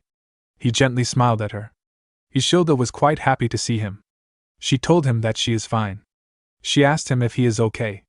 While they were talking, we see Justin's sword releasing a dark energy in the room. Our boy was able to sense this energy. He quickly raised his hand and used it to block the attack of the sword. He realized that the sword was being controlled with chi. The sword moved past him and went outside. We see someone grab the sword outside. Mudok pulled Ishilda up and called Justin a bastard. He saw the boy wearing an armor that released an ominous energy. Our boy realized that Justin has planned this entire thing thoroughly. The scene shifts and we are taken to the past. We see Justin telling his father that he wants to take Mudok down. The armor he is wearing was in his father's room. Justin asked his father to lend him his personal assassination squad. He knew that the assassination squad was strong enough to kill anyone. Duke Icarus grabbed the sword which was on the armor. He told his son that his personal assassination squad won't be enough. The armor disappeared and went into the sword when he said this. The Duke told his son that he will need to prepare thoroughly if he wants to kill Mudok. The scene shifts and we are taken back to the present. We see Justin holding the magic sword that moved freely with the user's mana and creates a magic armor. Justin swung his sword and released a huge attack at Mudok. Our boy quickly pushed Ishilda away to protect her. The attack destroyed the building. Justin believed that he could defeat a grand sword master with this sword. He laughed like a madman when he saw the damage he caused with his attack. He called Mudok a bastard and asked him if things are different from last time. He said that it is good that the assassins failed. When the dust cleared up, we see Mudok's arms covered with bruises. He put his hands down. Justin said that he wants to rip our boy apart with his own hands. Ishilda told Mudok that he is bleeding from his arm. Our boy asked her to stay back. He told her that she needs to stay in a secure place. Ishilda knew that he was right. She asked him if he will come back. Mudok turned around and gently smiled at her. He asked her to hide well and stay put. The moment he said this, he jumped down. He told Justin that he looks different from last time. The boy laughed when he heard this. His helmet slowly covered his face as he laughed. Mudok told him that he doesn't still see any reason in him. Justin raised his sword and asked our boy not to give him more of his useless lectures. Immediately he said this, he threw his sword at our boy. Mudok pushed it aside with a simple swing of his hand. Justin appeared in front of him. The moment he did this, he swung his sword at Mudok. Our boy covered his arm with his energy and used it to block the attack. Due to the clash of their energies, they both got pushed back. Justin appeared in front of Mudok and asked him to stop his nonsense. He smiled when he saw that he was in front of our boy. He believed that he got him on the ropes. He believed that Mudok was already worn out from fighting the assassination squad. He was certain that this was the perfect time to kill Mudok. He raised his sword and told our boy that this is the end. The moment he said this, Mudok fired his energy at him and used it to knock his sword out of his hand. Justin was shocked to see that our boy fired at the same hand which he injured before. He fell on his knees and held his wrist, which had turned red. Mudok moved close to him and told him that they are at a good range. He told him that his attacks won't be able to reach the princess at their current range. Justin was surprised to see that Mudok pretended to be hit just to create some distance between them and Ishilda. Our boy explained to him that a cornered rat will bite a cat if it is desperate. He told him that a rat bastard like him could harm Ishilda. Justin grit his teeth out of anger when he heard this. He stood up and quickly put the armor together. He told Mudok that he has underestimated him. Immediately he said this, Mudok placed his hand on his breastplate. He told Justin that he was actually just being cautious. He told the boy that he does not want to lose her again. The moment he said this, Mudok released his attack on Justin. His attack froze the entire cold forest. It touched everything around them. Justin fell on his knees. His armor began to fall apart. Justin did not understand what was happening. While shivering, the boy realized that something was wrong with his mana. He could not gather his mana. Mudok advised him not to waste his time trying to gather mana. He revealed to him that he destroyed his dantian, which is also known as the energy core. With a cold gaze in his eyes, he revealed to Justin that he will no longer be able to gather and use mana for the rest of his life. Justin was horrified when he heard this. He clenched his fist. He wanted to punch Mudok. Our boy gave him a hard slap on his face. Justin fell to the ground. Mudok asked him to live the rest of his life atoning for his mistakes. He told him that he has finally become one of the weak, even though he tormented other weak people. While he was talking, Mudok noticed that the sun was rising. He used his hand to cover his face. He seemed to be happy to see the sunrise. He said that he has wasted too much time. Mudok locked Justin and his men in prison. The boy was still traumatized by the fact that he couldn't use his mana since he had taken care of Justin. Mudok planned to have a date with Ishilda. Unfortunately, our boy's mood got ruined by what he saw. He saw Ishilda holding someone's hand outside. She was holding Jerome's hand. The girl smiled as she spoke to the mage. Mudok could not comprehend what was happening. 15 minutes earlier, we see Mudok asking his men to look around. He said that something would be around there. He asked them to find it. He announced that the person who finds it will get a big reward. Jerome asked his master if he lost his pendant when he was ambushed by an assassin. Mudok told him that he is correct. Jerome revealed to him that he looked into the assassins. He said that they are actually quite skilled. He asked Mudok about how he was able to come out unharmed after he was attacked by them. Our boy could not believe that Jerome called the weak losers skilled. He said that the assassins only knew how to move silently. They were just a bunch of weaklings to Mudok. Our boy said that he wouldn't have even noticed them if he was in good shape. Jerome told him that he is amazing. While he was talking, someone walked up to them. The person told Mudok that he lost the pendant because of her. Jerome used his hood to cover his head when he heard the person's voice. Our boy turned around when he heard her voice. The person turned out to be Ishilda. The princess had a maid with her. Jerome seemed to be quite nervous to see the princess. With tears in her eyes, Ishilda told Mudok that he could have found the pendant if he searched for it when he lost it. Mudok told the princess that this is not true. He pointed to Jerome and told him that they should blame Justin for this. Ishilda was surprised to see Jerome. She moved close to him and grabbed his hand. She asked him if he is Count Jerome Karyuin. Ishilda did not know why the count was there. She told him that she heard he was missing. Jerome simply smiled nervously when he heard this. Mudok was annoyed to see Ishilda holding Jerome's hand. The mage quickly let go of Ishilda. He told her that this kind of enthusiastic welcome is a bit troubling for him. The moment he said this, Mudok placed his hand on his shoulder. The mage became scared. With a creepy smile on his face, our boy told Jerome that he seems pretty close to the princess. Jerome told him that this is not true. Mudok said that they look quite close. Ishilda's maid told her that she needs to clear up this misunderstanding. Ishilda did not really know why anyone would misunderstand her. While Mudok was choking the count, Isilda revealed to him that Jerome was the person she respected most. She said that the Count is an amazing person. According to the princess, Jerome is a true noble who cares for the people. She said that she felt bad that he got exiled to a barren place. She was quite sad when she found out that he went missing. Mudok asked him about why he never spoke about this. Jerome told him that no one goes around bragging about their own good deeds. Mudok asked the princess about why she spoke about Jerome in the past tense. The princess said that things are different now that she knows him. She blushed when she said this. Our boy also blushed. Before he could say anything, Isilda turned around and ran. She said that she will help him look for the pendant on this side. Her maid quickly ran after her. After separating herself from Mudok, Isilda stopped to catch her breath. While breathing heavily, Isilda looked down. She saw the pendant buried in the snow. She quickly bent down to pick it up. Her maid caught up to her when she went down. Isilda called out to the maid whose name is Renica. She said that this is the pendant that Mudok is looking for. The maid did not expect her to find it. She said that she will tell Mudok immediately. While looking at the pendant, the princess remembered the look on our boy's face when he mentioned Wayan. She was certain that this pendant had something to do with Wayan. Renica called out to the princess. She told her that she has the same expression as Mudok. Isilda was quite angry when she remembered how Mudok reacted. She asked her maid if she really looked like him. The woman nodded her head at her. She told Isilda that there is no need for her to rush.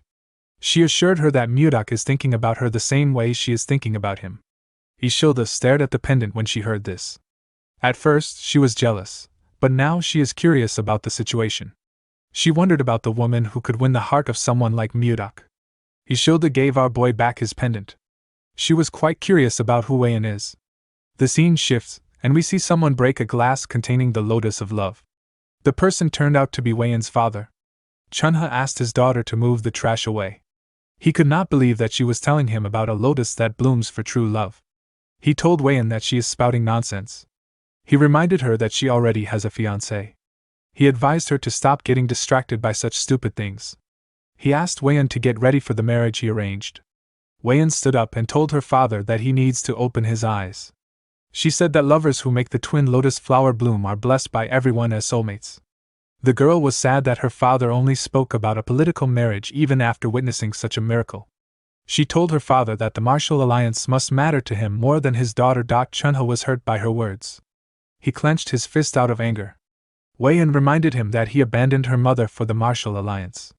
Before she could say anything, Chunha ordered his guards to lock her up. He ordered them not to allow her to go to the ice palace until the wedding is over. He asked them to keep her under strict surveillance. With tears in her eyes, Wayan called out to her father. She begged him to not do this. The girl told herself that she should have never returned there. In the next scene, we see Isilda open her eyes. She wondered why she had such a weird dream. The scene shifts, and we see Isilda and her maid looking at a hot spring. Isilda was still thinking about the woman she saw in her dreams.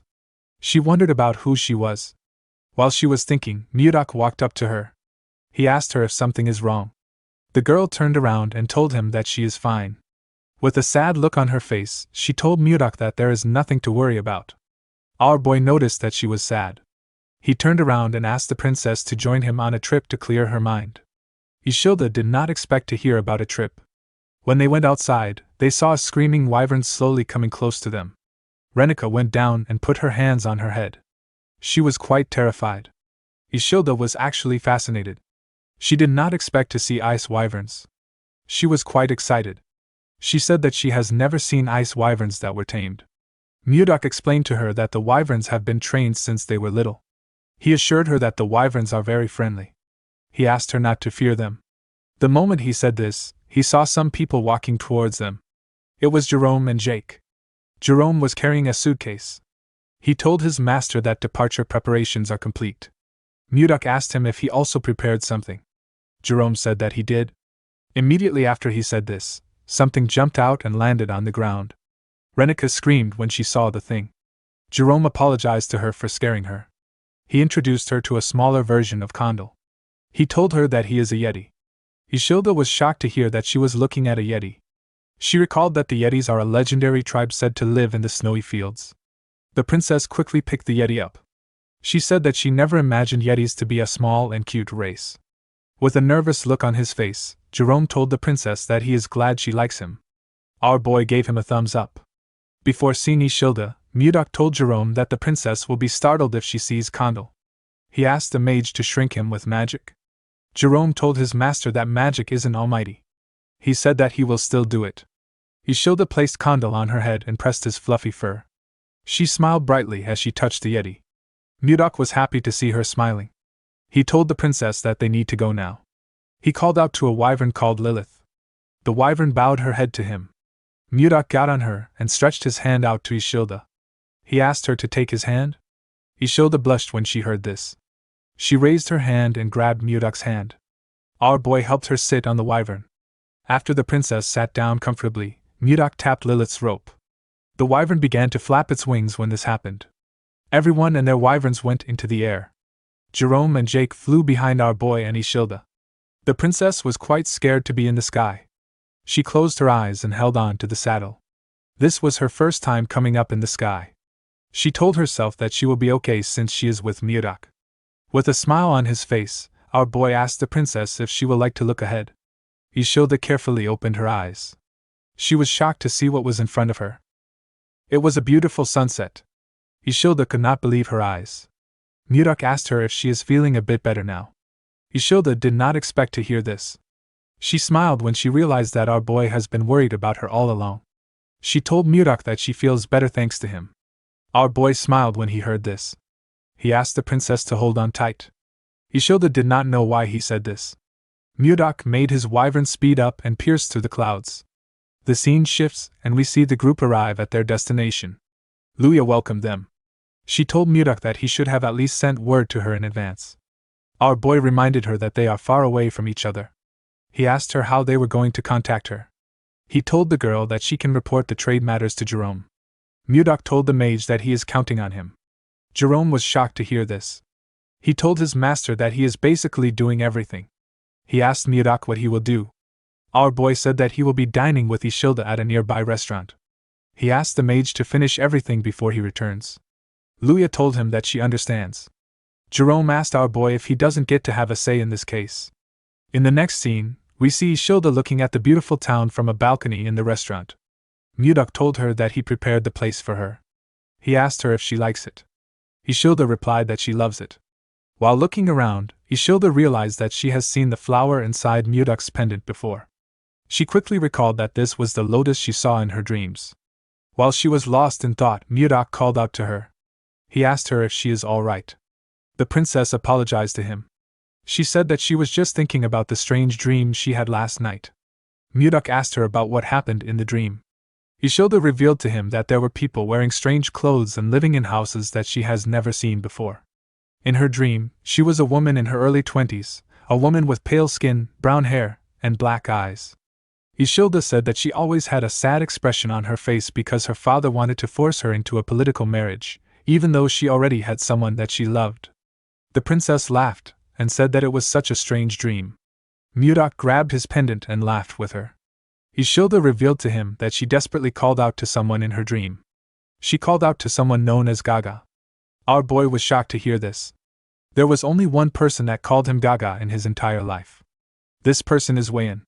Ishilda noticed the look on Mudok's face. She asked him if he is all right. Our boy tightened his grip on his pendant. He said that he was simply lost in thought. He let go of the pendant and asked the princess to eat before the food gets cold. Ishilda told our boy that she wants to make a request. She explained to him that she feels like there is a distance between them every time he calls her princess. With a smile on her face, the girl asked him to call her Ishilda if it is okay with him. While looking at her, Mudok remembered Wayan. He smiled when he remembered his lover. He told Ishilda that he can do this. Later in the evening, we see Mudok and Ishilda finish their food. While our boy was cleaning his mouth, Jerome called out to him. He asked him if he enjoyed his meal. He revealed to him that he has finished the work with the 10s10 firm. Ishilda was surprised to hear the name of the firm. She asked Jerome if there is a place in the Drake Kingdom called 10s10. Mudok realized that he messed up. He revealed to her that 10s10 is not in the Drake Kingdom. It is actually in the Gaia Kingdom. Ishilda was shocked to hear this. The Gaia Kingdom is a powerful nation in the northwest of the continent. It is ruled by queens. It is also known as the country for women. The Knight Order of the Kingdom is composed entirely of women. They are known to rival the Wyvern Knights of the Zeba Empire in strength. Ishilda knew that she was far from the White Castle, but she did not think that she would be in the Gaia Kingdom. She hoped that her arrival wouldn't cause any diplomatic issues. While she was thinking, Jerome cleared his throat to remind her that he is still there. Ishilda apologized to him. She asked him to continue. The mage told her that it is fine. He revealed to his master that the ice ogre leather they are currently supplying the kingdom is quite popular. He said that Luya made a suggestion today. She asked if the Karelim firm could build a factory here to make and sell leather goods directly. Mudok asked him if there is a need to sell products too if the leather is already selling. Jerome explained to him that the queen and most titled nobles in this kingdom are women. If they are able to make clothes and bags that the royals and nobles like, it will become a trend. This will allow them to earn a lot more money than before. Jerome revealed to Mudok that Luya knows a famous craftsman from Karelim. The girl said that they can start immediately if they get Mudok's approval. Our boy was happy to hear this. He realized that he made the right decision by making Luya in charge of the firm. He told Jerome that he will provide all the leather they need. He asked him to start production. The man bowed his head and accepted the order. He revealed to Mudok that their leather is so popular that it sells out the same day it arrives. The moment he said this, he and Mudok heard a loud sound. Jerome raised his head and our boy turned around. They saw a building burning far away from them. Jerome was shocked to see the building burning. He revealed to our boy that their firm is in that area. He said that the fire can ride the wind and spread to their building. Our boy said that he will check it out. He asked Jerome to stay with Ishilda. Jerome asked his master if he is going alone. He told him that it is too dangerous. Ishilda told our boy that she will follow him. Mudok told her that it will only take a moment. He assured her that he will be back soon. Immediately after he said this, he jumped down from the balcony. After Mudok left, Ishilda told Jerome that they need to go. The mage was surprised to hear this. Ishilda said that they can't just sit around like this. She said that they need to follow Mudok. Jerome could not believe what he was hearing. Outside the burning building, we see a woman crying about her shop. She could not believe that the shop she devoted her life to was on fire.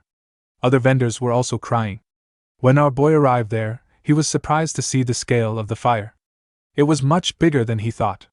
While he was looking at the building, someone called out to him. When Mudok turned around, he saw Ishilda and Jerome. The girl apologized to him for following him. She said that she couldn't just sit around and wait. She said that she was very worried. Mudok couldn't scold her for this because he would also make the same choice if the roles were reversed. While he was looking at the princess, he heard someone call for help. He quickly turned to the burning building. Ishilda did not know why Mudok was looking at the building. She called out to him. Mudok jumped before she could say anything. He found a window at the top floor. He broke into the building through the window. The moment he landed inside, he used his ice-white divine palm to freeze the ground and reduce the heat. The ice clashed with fire and released a large amount of cold air. Mudok used his hand to cover his head. When he looked down, he saw something shocking. He saw a woman lying on the ground. He quickly checked her pulse to see if she was still alive. Fortunately, she was still breathing. Mudok picked her up and placed her on his shoulder. He believed that the woman was exceptionally lucky to survive in a massive fire like this. Before he could leave the building, the wood holding the ceiling collapsed. Before the wood could touch our boy, he released his energy and froze everything around him. He didn't just freeze the top floor, he froze the entire building with his chi. Jerome was shocked to see the precise control and scale of his master's power. He was certain that this level of magic was at the 9th circle. While he was looking at the top floor, someone walked out of the building. Ishilda was quite happy to see the person. The person turned out to be Mudok.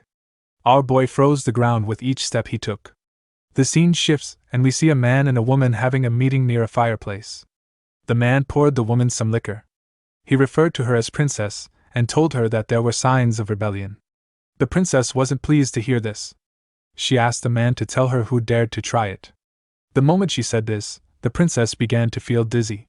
She saw the man reaching out to her. He was smiling. The next person the princess saw was Mudok. The princess opened her eyes when she saw our boy. She found herself in a different room. She raised her head to look around, wondering where she was. When she looked at the door, she noticed it was open. The princess decided to step out of the room. When she opened the door, she found herself in a dining room with Mudok and the rest of the group. Luya stood up and asked the princess if she was feeling better now. The princess crossed her arms and looked around. She asked Luya to tell her where she was. The woman told her that she was with the Karellum merchant group. The princess recalled that this was the merchant group that had recently become famous thanks to the leather trade. She could not believe that no one in the group could recognize her. She asked Luya if there was no one from the Gaia kingdom in their group. The woman revealed that they were from Karellum village, a place in the northern part of the Drake kingdom. She said this was why they were known as Karellum merchants. The princess asked Luya to tell her who saved her. Luya pointed to her master and introduced him as the Lord of Karellum. She told her that Mudok was the one who saved her. The princess's eyes shined brightly when she saw her boy. She moved close to Mudok and told him she had to thank him for saving her, with a confident look on her face. The princess introduced herself as Seol Mudok. Ishilda and Jerome were shocked to hear her name. Even Luya could not believe what she was hearing. Jake asked Luya to tell him who Seol was. The woman was annoyed to hear this. She clenched her fist and called the man an idiot. She revealed that Princess Seol was the second princess of the Gaia kingdom. At the age of 25, she had reached the realm of Sword Master. She was the captain of the Royal Knights, and the most famous person in the kingdom. Luya pushed Jake's head down and bowed her head. She apologized to the princess for their rudeness. Seol told her that it was fine. She said she would forgive her because they were not from the Gaia kingdom. Ishilda began to tremble. She couldn't believe that she had run into a princess of another nation. She knew she might cause an international issue if Seol found out who she really was. Mudok noticed that Ishilda was shaking. Seol told our boy that she would personally reward him for saving her life. She asked him to follow her to the castle when they were done eating. Mudok declined her offer. He told her he had to return to his country. Seol was shocked to hear this. Luya became scared when she heard her master's response. She knew it was extremely rude to reject a reward from the royal family in this kingdom. She decided to change the topic. She moved close to the princess and asked her how she ended up in the burning building.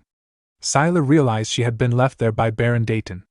She couldn't believe the Baron betrayed her and tried to assassinate her even after she took great care of him. Seol told Luya that it was nothing serious. She said that a pathetic man with no confidence tried to assassinate her with poison. Luya was shocked to hear that. The princess revealed that the assassins had set the building on fire to ensure no evidence was left behind. She turned to Mudok and told him she must repay him for saving her life. She asked him to tell her what he wanted. Before Mudok could say anything, Seol's stomach growled loudly. The princess was quite embarrassed. Our boy told her that what she wanted was the food in front of her. Seol was annoyed to hear this. She called him an insolent bastard and asked if he was mocking her. Our boy explained that she must be hungry since she hadn't eaten since yesterday. He asked her to sit down and eat. The princess ate the steak in front of her in anger. She was annoyed that our boy had rejected her offer. She told herself she would have sent him to prison if he wasn't her benefactor. While eating, she saw a sword in the room. She asked who owned the sword. Mudok revealed that he was the owner. Seol wondered if our boy was a noble who used to be a knight. As the captain of the Royal Knights, she was curious about Mudok's swordsmanship skills. She referred to our boy as Baron and asked him to spar with her after the meal. Everyone was shocked to hear this. Mudok declined her request. He told her that he does not spar with those weaker than him. Seol Mudok was annoyed to hear this. She couldn't believe that Mudok was saying such things to her face. She released her energy and gripped her cutlery tightly. She wondered why Mudok was acting like he didn't know she was a sword master. In the past, there were times when male knights from other countries refused to duel her just because she was a woman. Getting those knights to accept her duel was simple. She laughed and asked Mudok if he was afraid of losing. Everyone was shocked to hear this. They couldn't believe that she was provoking our boy. Mudok stood up and grabbed his sword. He asked the princess to come outside with a look of anger on his face. He told her that he wanted to show her a technique. The scene shifts and we see the group outside. Seol and Mudok were standing in a grass field. Seol told our boy that they would be following Knight's rules, no mana usage, and the first to subdue the other would win. Mudok accepted her condition. Jerome reminded his master that Seol was a princess of the Gaia kingdom, and warned that even a scratch could create diplomatic issues. Our boy told him he understood and asked him to stop talking. Seol asked Mudok if he was ready. The woman believed she had met plenty of men like him before. She told herself that every single one of them ended up kneeling before her. She smiled like a lunatic, imagining our boy kneeling. She turned her blade and made the sun reflect off it, directing the glare into Mudok's eyes. Our boy seemed annoyed by the cheap trick. Siler charged at him, believing she had found an opening. Mudok easily blocked her attack by raising his sword. Siler didn't expect him to block her surprise strike. She realized he was skilled. She dashed around and attacked from behind, thrusting her rapier at an insane speed. Mudok dodged it by moving his head, and even smiled. Siler wasn't done. She increased the speed and power of her strikes. She rained down attacks on him. Mudok blocked them but was slowly being pushed back. Siler didn't relent. She aimed each swing at his head. Yet Mudok seemed unfazed, blocking each strike with minimal movement and no real effort. Siler noticed this and couldn't believe it. She had to admit, Mudok was skilled. She closed in and swung her sword with immense force, shattering the ground beneath them. Our boy leapt back to dodge. Siler followed and kicked at him midair. Mudok blocked the kick with his sword, but it still sent him flying. He jammed his sword into the ground to stop himself, then glared at Siler. He realized that Siler was like a wild master of the piercing spear style at the harmonization stage. She used an endless barrage of thrusts. Mudok knew he couldn't keep blocking forever. If this continued, they'd destroy the entire area. He decided to end it in one strike. The two charged at each other. Siler swung. Mudok blocked. She tried to kick him again, but he blocked her leg. Moving to her side, he delivered a heavy blow to her stomach. The punch broke her balance. Mudok then grabbed her by the neck and slammed her into the ground. Siler quickly tried to get up, but our boy pointed his sword at her neck. He asked her to admit defeat. Siler refused. She asked him to fight again. Jerome clapped, saying both showed impressive swordsmanship and suggested returning inside to finish their meal. With a serious face, Siler told Mudok that if he didn't accept her rematch, she would officially challenge the Drake Kingdom. Everyone was stunned. This was their worst fear. Mudok stepped away and told her that admitting defeat was also a warrior's virtue. He said her behavior was childish, especially since she was a princess. Siler stood up and demanded he repeat what he said. Gritting her teeth, she cloaked her hand with energy and charged at him in anger. She demanded to know what he thought he knew about her to speak like that. Before she could reach him, Mudok pointed his sword at her face. She froze. Her knees buckled, and she collapsed. She realized she had lost. She hadn't even seen his sword move. Mudok asked if this was how they treated their saviors in this kingdom. He questioned if her tiny brain couldn't realize he had held back because she was royalty. He told her to think carefully about who was wrong in this situation. Siler couldn't understand why she couldn't win. She remembered showing her mother a medal she'd earned for winning first place in the swordsmanship tournament when she was young. Her mother had told her she was amazing, and that one day she would be strong enough to protect her and her sister. The queen had asked her to become the Sword of Gaia. Siler had lived her whole life by those words. She trained endlessly to be someone who could protect the kingdom, someone no one could ignore. She wondered who Mudok really was. While our boy was watching her, Ishilda walked up and called out to him. Mudok advised Siler to choose her opponents wisely next time. Then he turned to Ishilda and wrapped an arm around her waist, smiling. He told her they were returning to Karel tomorrow and needed to finish their sightseeing. Ishilda nervously walked off with Mudok. Our boy tapped Jerome on the shoulder and asked him to tell Jake to buy a few swords for him. Jerome said the swords would be ready before he returned. After Mudok left, the princess called over Jerome and Luya. Both became nervous. She moved close and asked if Ishilda was Mudok's wife. Jerome replied no, she was a noblewoman from a respected family. Siler seemed relieved that they weren't married yet. She turned to Luya and asked her to fetch a carriage. She said she was returning to the palace. Luya obeyed. Ever since she became a sword master, this was the first time she'd met someone stronger than her. Siler wondered if her life would have been different if someone like Mudok had been by her side.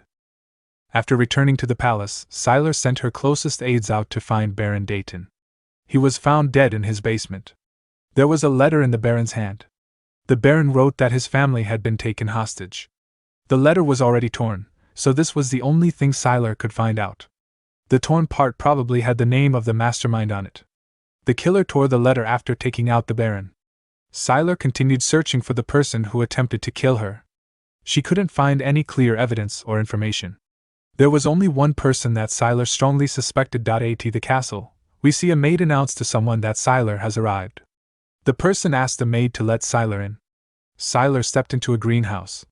She saw a young woman drinking tea inside the greenhouse. This person is the first in line to the Gaia Kingdom throne and the person Siler suspects the most. Her name is Lewin McMahon. Siler sat with her sister in the greenhouse. Lewin seemed shocked to find out that Baron Dayton tried to kill her sister. Siler revealed to her that the Baron drugged her and set the building on fire. She said that she would have died if someone hadn't saved her. Lewin stood up and asked if someone was at the door. She asked someone to bring the Baron to her. Siler asked her sister not to bother herself. She revealed that the Baron was already dead by the time she found him. She told her that the person who tried to kill her must have silenced the Baron. Lewin hugged Siler and referred to her as her beloved sister. Siler was surprised to see this. Lewin told her that she thought she would be fine because she is a sword master. She said that she was too careless. With a horrifying look on her face, Lewin told Siler that she is extremely happy to see that she is safe. Siler could tell that her sister was faking it. She could not believe that her own sister was this upset that she didn't die. Even though all the clues pointed to Lewin, Siler told herself that it wasn't true since there was no solid evidence. She wanted them to go back to the way they were before. The princess wondered about what Mudok would have done at a time like this. The moment she thought of this, she grabbed her sister's shoulders. With a smile on her face, she asked Lewin if she is going to be part of the royal delegation for King Drake's birthday. Lewin said that she is. Siler asked her sister if she could go in her place. Lewin found this odd. She knew that her sister never attends events like this. She quickly got an idea. She asked her sister if the man that saved her is from the Drake Kingdom. Siler blushed when she heard this. Lewin asked her sister if she wanted to see him again. Siler stood up and told her sister that it is nothing like that. Lewin smiled when she saw how her sister reacted. 3 days had passed since Mudok returned from Ten's 10. After Justin's attack, assets like the wyverns and the glacial flower were deemed at risk of being discovered by the enemy. Due to this, official exchanges and public activities were moved to the previous castle they used before they found the White Castle. While looking at his clothes, Mudok realized that today is the day that he and Ishilda are leaving. While thinking, Mudok remembered Jerome telling him that they needed to strengthen their forces in case Siler attacked them. Our boy stepped out of his office. He was relieved to see that everything was quiet today. The moment he closed his door, we see Jerome appear out of nowhere. Kondo was on his head. The mage moved close to his master and told him that Siler would be attacking them soon. He said they must execute their military reinforcement strategy immediately. The moment he said this, someone else spoke, saying she was also a little worried. The person turned out to be Ishilda. The princess told Mudok that Siler is a princess of the Gaia Kingdom, and that she was worried the situation could escalate into a diplomatic issue. Mudok understood everyone's concern, but he was not really worried. In the Central Plains, especially during his time with the Murim Alliance, our boy had often seen the proud gaze of a true martial artist. He knew that someone like Siler wouldn't carelessly reveal this matter to anyone else. Mudok asked them not to worry too much. He explained that he was the one who was right and assured them that Siler understood his intentions. He put his hand into his clothes and took out a box. He asked Ishilda to contact him if anything happened to her. He opened the box and showed her what was inside. The princess was shocked. Mudok revealed to her that she was looking at a communication stone made from a mana stone. He explained that it allowed a person to communicate over long distances without a mage. He told her it could even work from the capital of the kingdom. Ishilda was surprised to hear this. Mudok asked her to contact him anytime. At the entrance of the White Castle, we see Ishilda and Mudok talking. The maid standing next to the carriage told the princess that it was time to depart. Mudok moved close to the princess and gently whispered that communication stones were not yet known in the world. He advised her to only use it when alone, to avoid exposure. He told her that Jake would follow them from the sky to watch over them. Ishilda smiled when she heard this. She could feel what Mudok felt for her through his actions and words. She moved close to her carriage and turned around with a smile on her face. Ishilda thanked Mudok. Our boy watched the carriage as it rode off. He realized that his current status was too low. There was a vast difference between him and the princess. It was like heaven and earth. To become a man worthy of her, Mudok needed to raise his status. Our boy said that it was time for him to visit a certain place. Jerome followed his lord to the location he wanted to visit. He was shocked to see what was inside. He saw different unconscious bodies on the ground. He asked his master what had happened. He asked him to explain who these people were. Mudok revealed that they were the ones who had tried to kill him.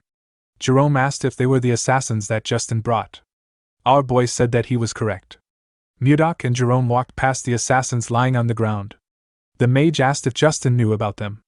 Our boy replied that Justin probably thought they were dead. Mudok seemed dissatisfied as he looked at the assassins. He had locked them up without food to test how long they would last. He could not believe they were already in this state after only 10 days. Compared to the assassins in the Central Plains, these people lacked skill and survival abilities. While thinking, our boy noticed something. He saw 2 assassins who he considered decent. He ordered Jerome to bring food for them with Shuert. The mage accepted his order. Mudok let out a sigh when he realized that it was going to take a while to make these guys useful. In the next scene, we see the assassins shoving food down their throats. Shuert advised them to slow down.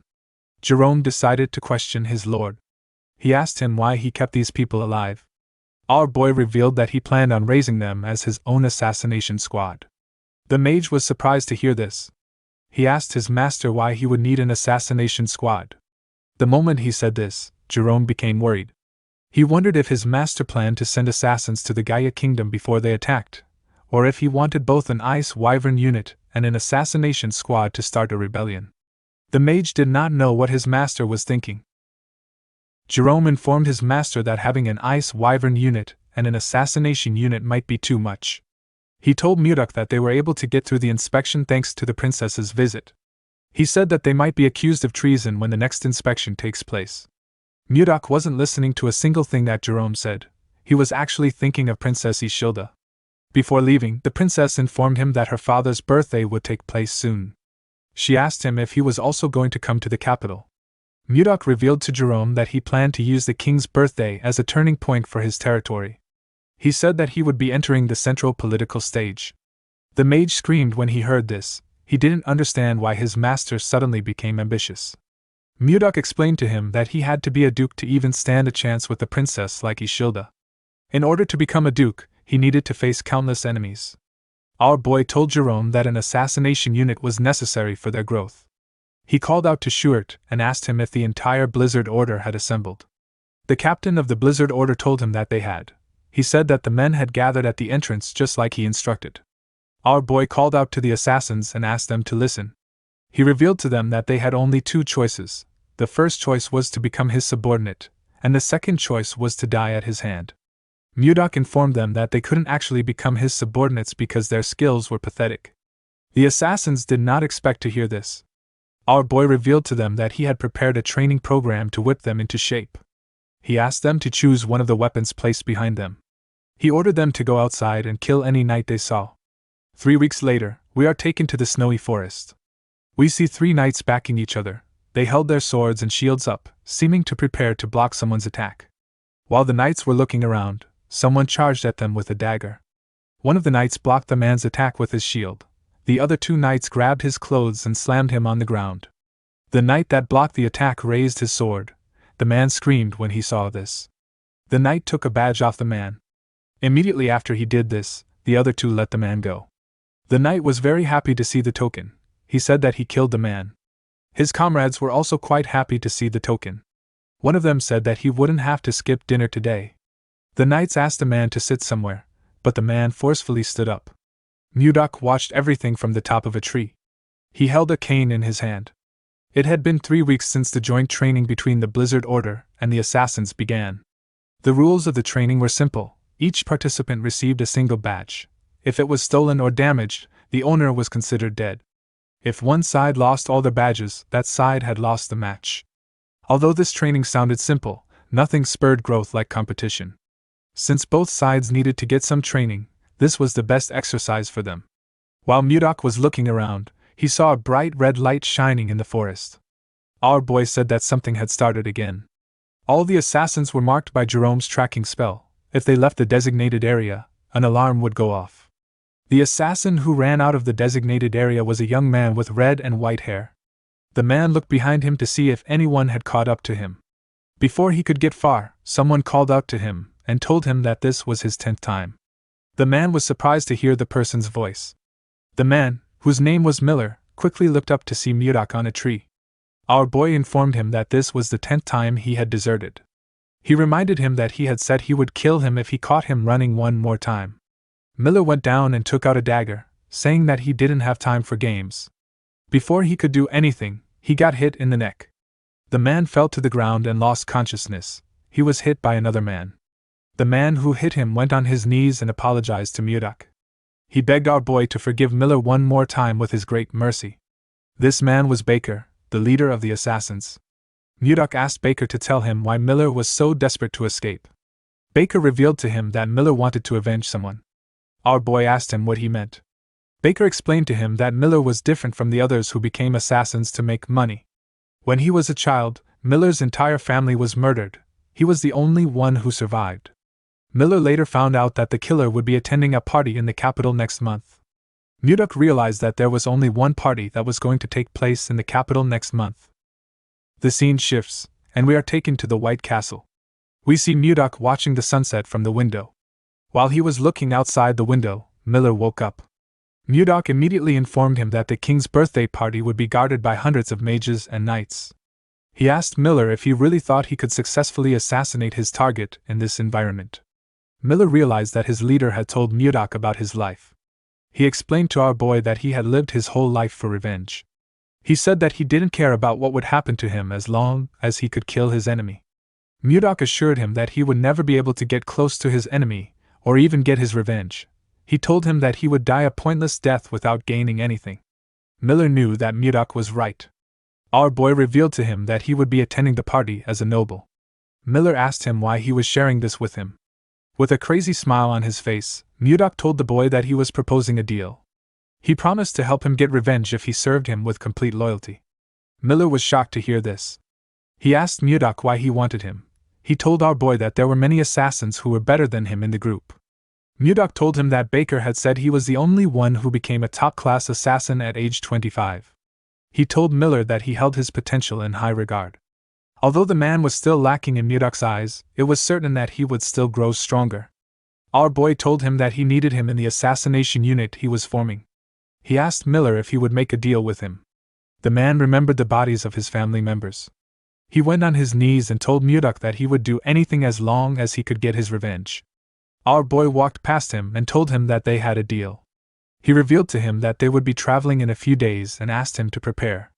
The moment he said this, Savina stepped into the room. With a bright smile on her face, she told her master that the ice cream was ready. Miller was surprised to see the beautiful girl. Her beauty was captivating. He watched her as she walked out of the room with Mudok. He placed his hand on his chest when he noticed that his heart was beating fast. The man wondered who Savina was. In the next scene, we are taken to a huge mansion. We see Duke Icarus sitting on his throne. The Duke was annoyed to hear that his son had lost his artifact. He called him a fool. Justin tried to explain himself, but his father asked him to shut up. The boy bowed his head in shame and kept quiet. The Duke did not like the fact that Mudok had messed with him. He called out to a man known as Roxelin and asked him if he could handle the situation properly. With a smile on his face, Roxelin asked the Duke not to bother himself. He assured him that he would stop Mudok. The scene shifts, and we see our boy having a meeting with his officials. He found out that they were supposed to relocate 6,000 new territory citizens from beyond Totosi City to Karelum. He also found out that they had harvested 6 ice wyvern eggs. The captain of the White Castle Guards told him that this was all they had to report. The captain turned out to be Max. Max asked his lord if he knew when the citizens would be relocated. Our boy told him that he would handle it later with Jerome. With a serious look on his face, he said that they had a more important issue to discuss. The officials were shocked to hear this. Mudok revealed to them that he didn't know what to give Tomalova III for his birthday. The men were shocked to hear this. Our boy asked them why they were reacting like this. He said that he needed to get a gift that was better than that of Duke Icarus. He asked the men to provide some suggestions. Max suggested that they give the king an ice ogre leather. He said that it was popular among merchants, and that the king would appreciate it since winter was coming. Our boy said that the leather was too common. He asked the others if they had any other ideas. Osborne suggested that he gift the king flowers. Mudok was annoyed to hear this. He asked the man if he looked like he was joking around. Osborne became scared. He explained to his lord that he was talking about the glacial flowers. They only bloomed in Karelum, so they were quite rare. Jerome reminded the man that glacial flowers could only grow under extreme cold. They couldn't be cultivated in the capital. Shuert told his master that they had no choice but to go with something. Mudok and Jerome asked him what he meant. Before Shuert could speak, Jake barged into the room. With a look of anger on his face, he told his master that he could no longer take this anymore. He said that the damned bastard had blocked all the roads. Mudok didn't know what he was talking about. He asked Jake to explain himself properly. Jake informed Mudok that he was talking about Roxelin, the Viscount of Totosi City. He explained to him that they had been paying unfair tolls and usage fees for a while now. However, the Viscount had completely blocked the road. Our boy asked Jerome if they couldn't just go around the city or fly over it with the ice wyverns.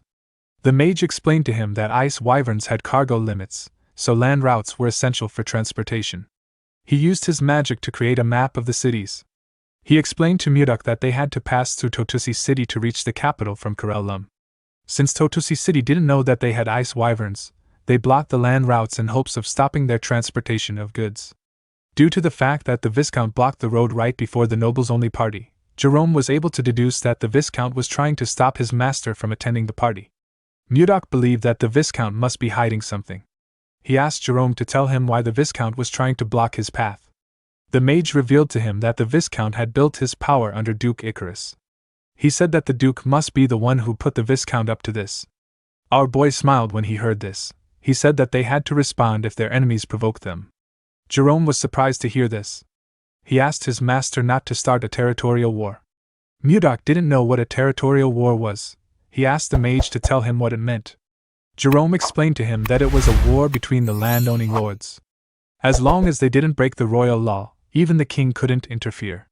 However, to start a territorial war, one must inform the king, and he must officially declare war on the opponent.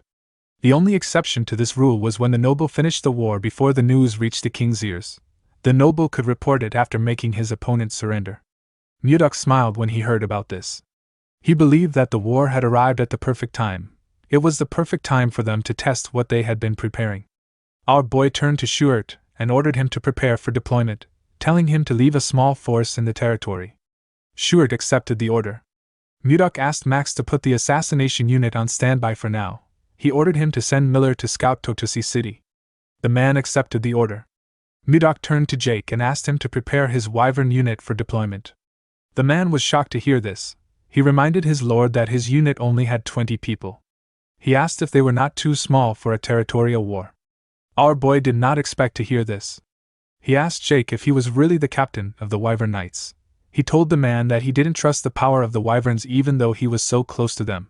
Jake was surprised to hear this. He realized that his lord was right. He knew that his wyverns weren't weak. He walked out of the room with the others, determined to show everyone the power of the wyverns. Mudok wore his black robe. He ordered Jerome to declare war on Totosi City for the tyranny against the citizens of Karellum and for blocking their passage. Jerome refused his master's order. Mudok thought that the man wanted him to repeat himself. He quickly realized that Jerome had denied his request. He turned to him and asked him to repeat what he said. Jerome explained to his lord that this was a gamble that did not guarantee their win. He said that it was too reckless to risk the lives of their people on this war. He reminded Mudok that Viscount Roxelin still held 6,000 citizens as hostages. If Karellum attacked first, the people might be in danger.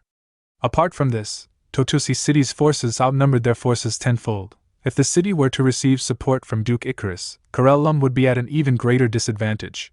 Mudok said that he needed 2 days. He assured Jerome that he would end everything in 2 days. The mage was shocked to hear this. He told his master that this was impossible. Our boy walked past him and reminded him that he was a strategist. He asked Jerome not to show uncertainty in front of the troops. Jerome realized that things could actually go differently. He knew that our boy was someone who could defy his expectations and create a miracle. When Mudok got outside, he ordered his knights to prepare Lilith for him. He raised his hand and looked around. He saw his soldiers and wyvern knights awaiting his orders. With a smile on his face, Mudok announced that Karellum was declaring war. The streets of Totosi were in turmoil.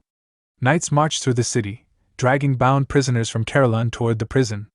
Chains clinked with every step, the air thick with fear. One prisoner, his face grim but defiant, turned to the knight beside him. "Hey," he demanded. "What crime do you say we committed?" The knight's eyes flashed with anger. In one swift motion, he pressed the edge of his blade against the man's neck. Anyone from Caroline is to be captured. That's the order from the Viscount. He spat.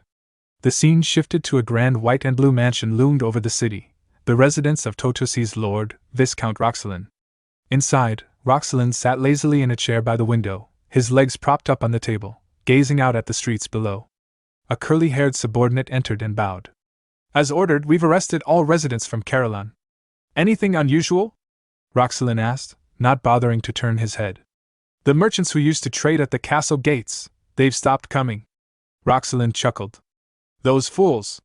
Looks like they've finally realized we won't open the gates.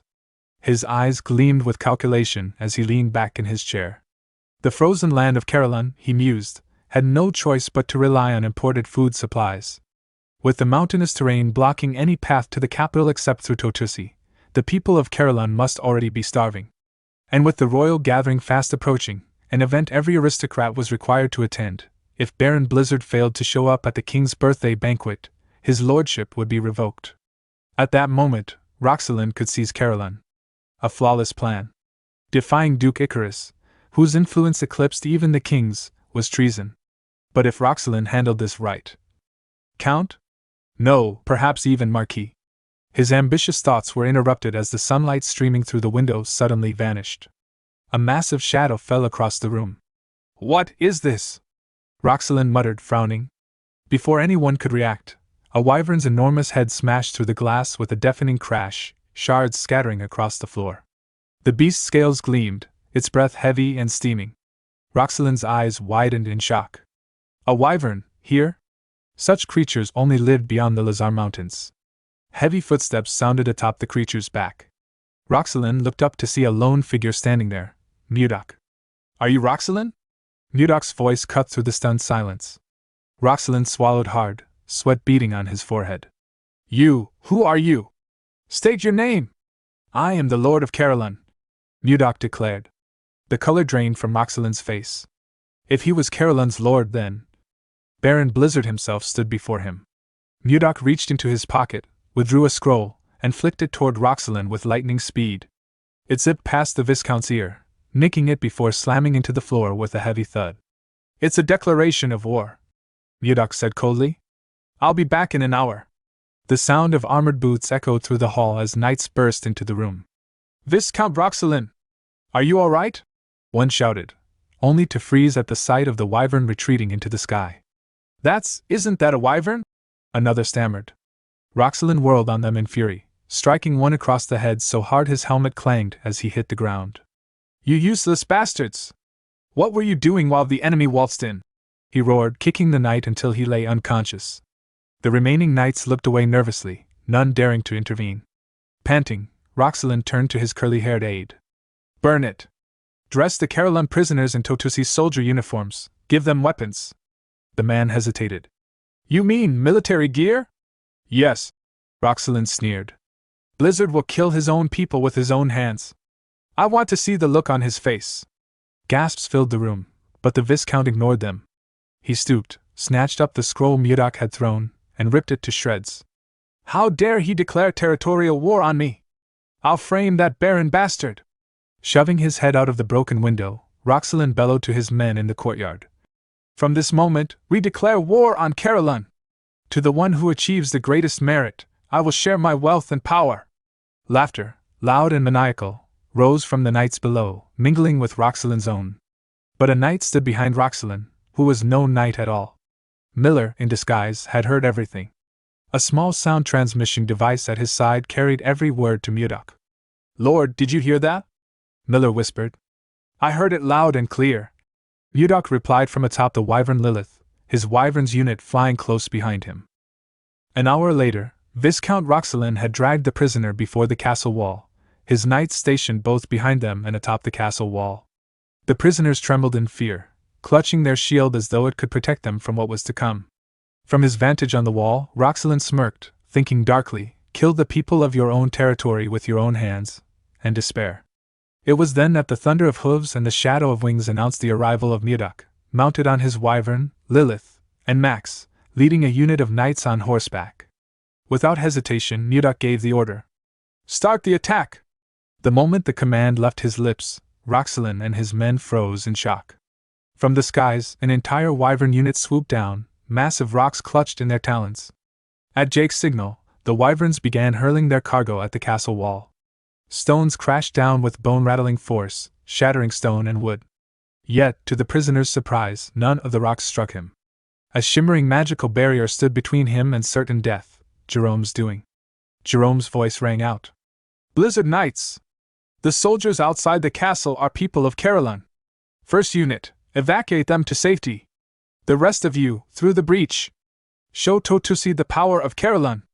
Max and the other knights surged forward, steel flashing, cutting down Totusi soldiers without mercy.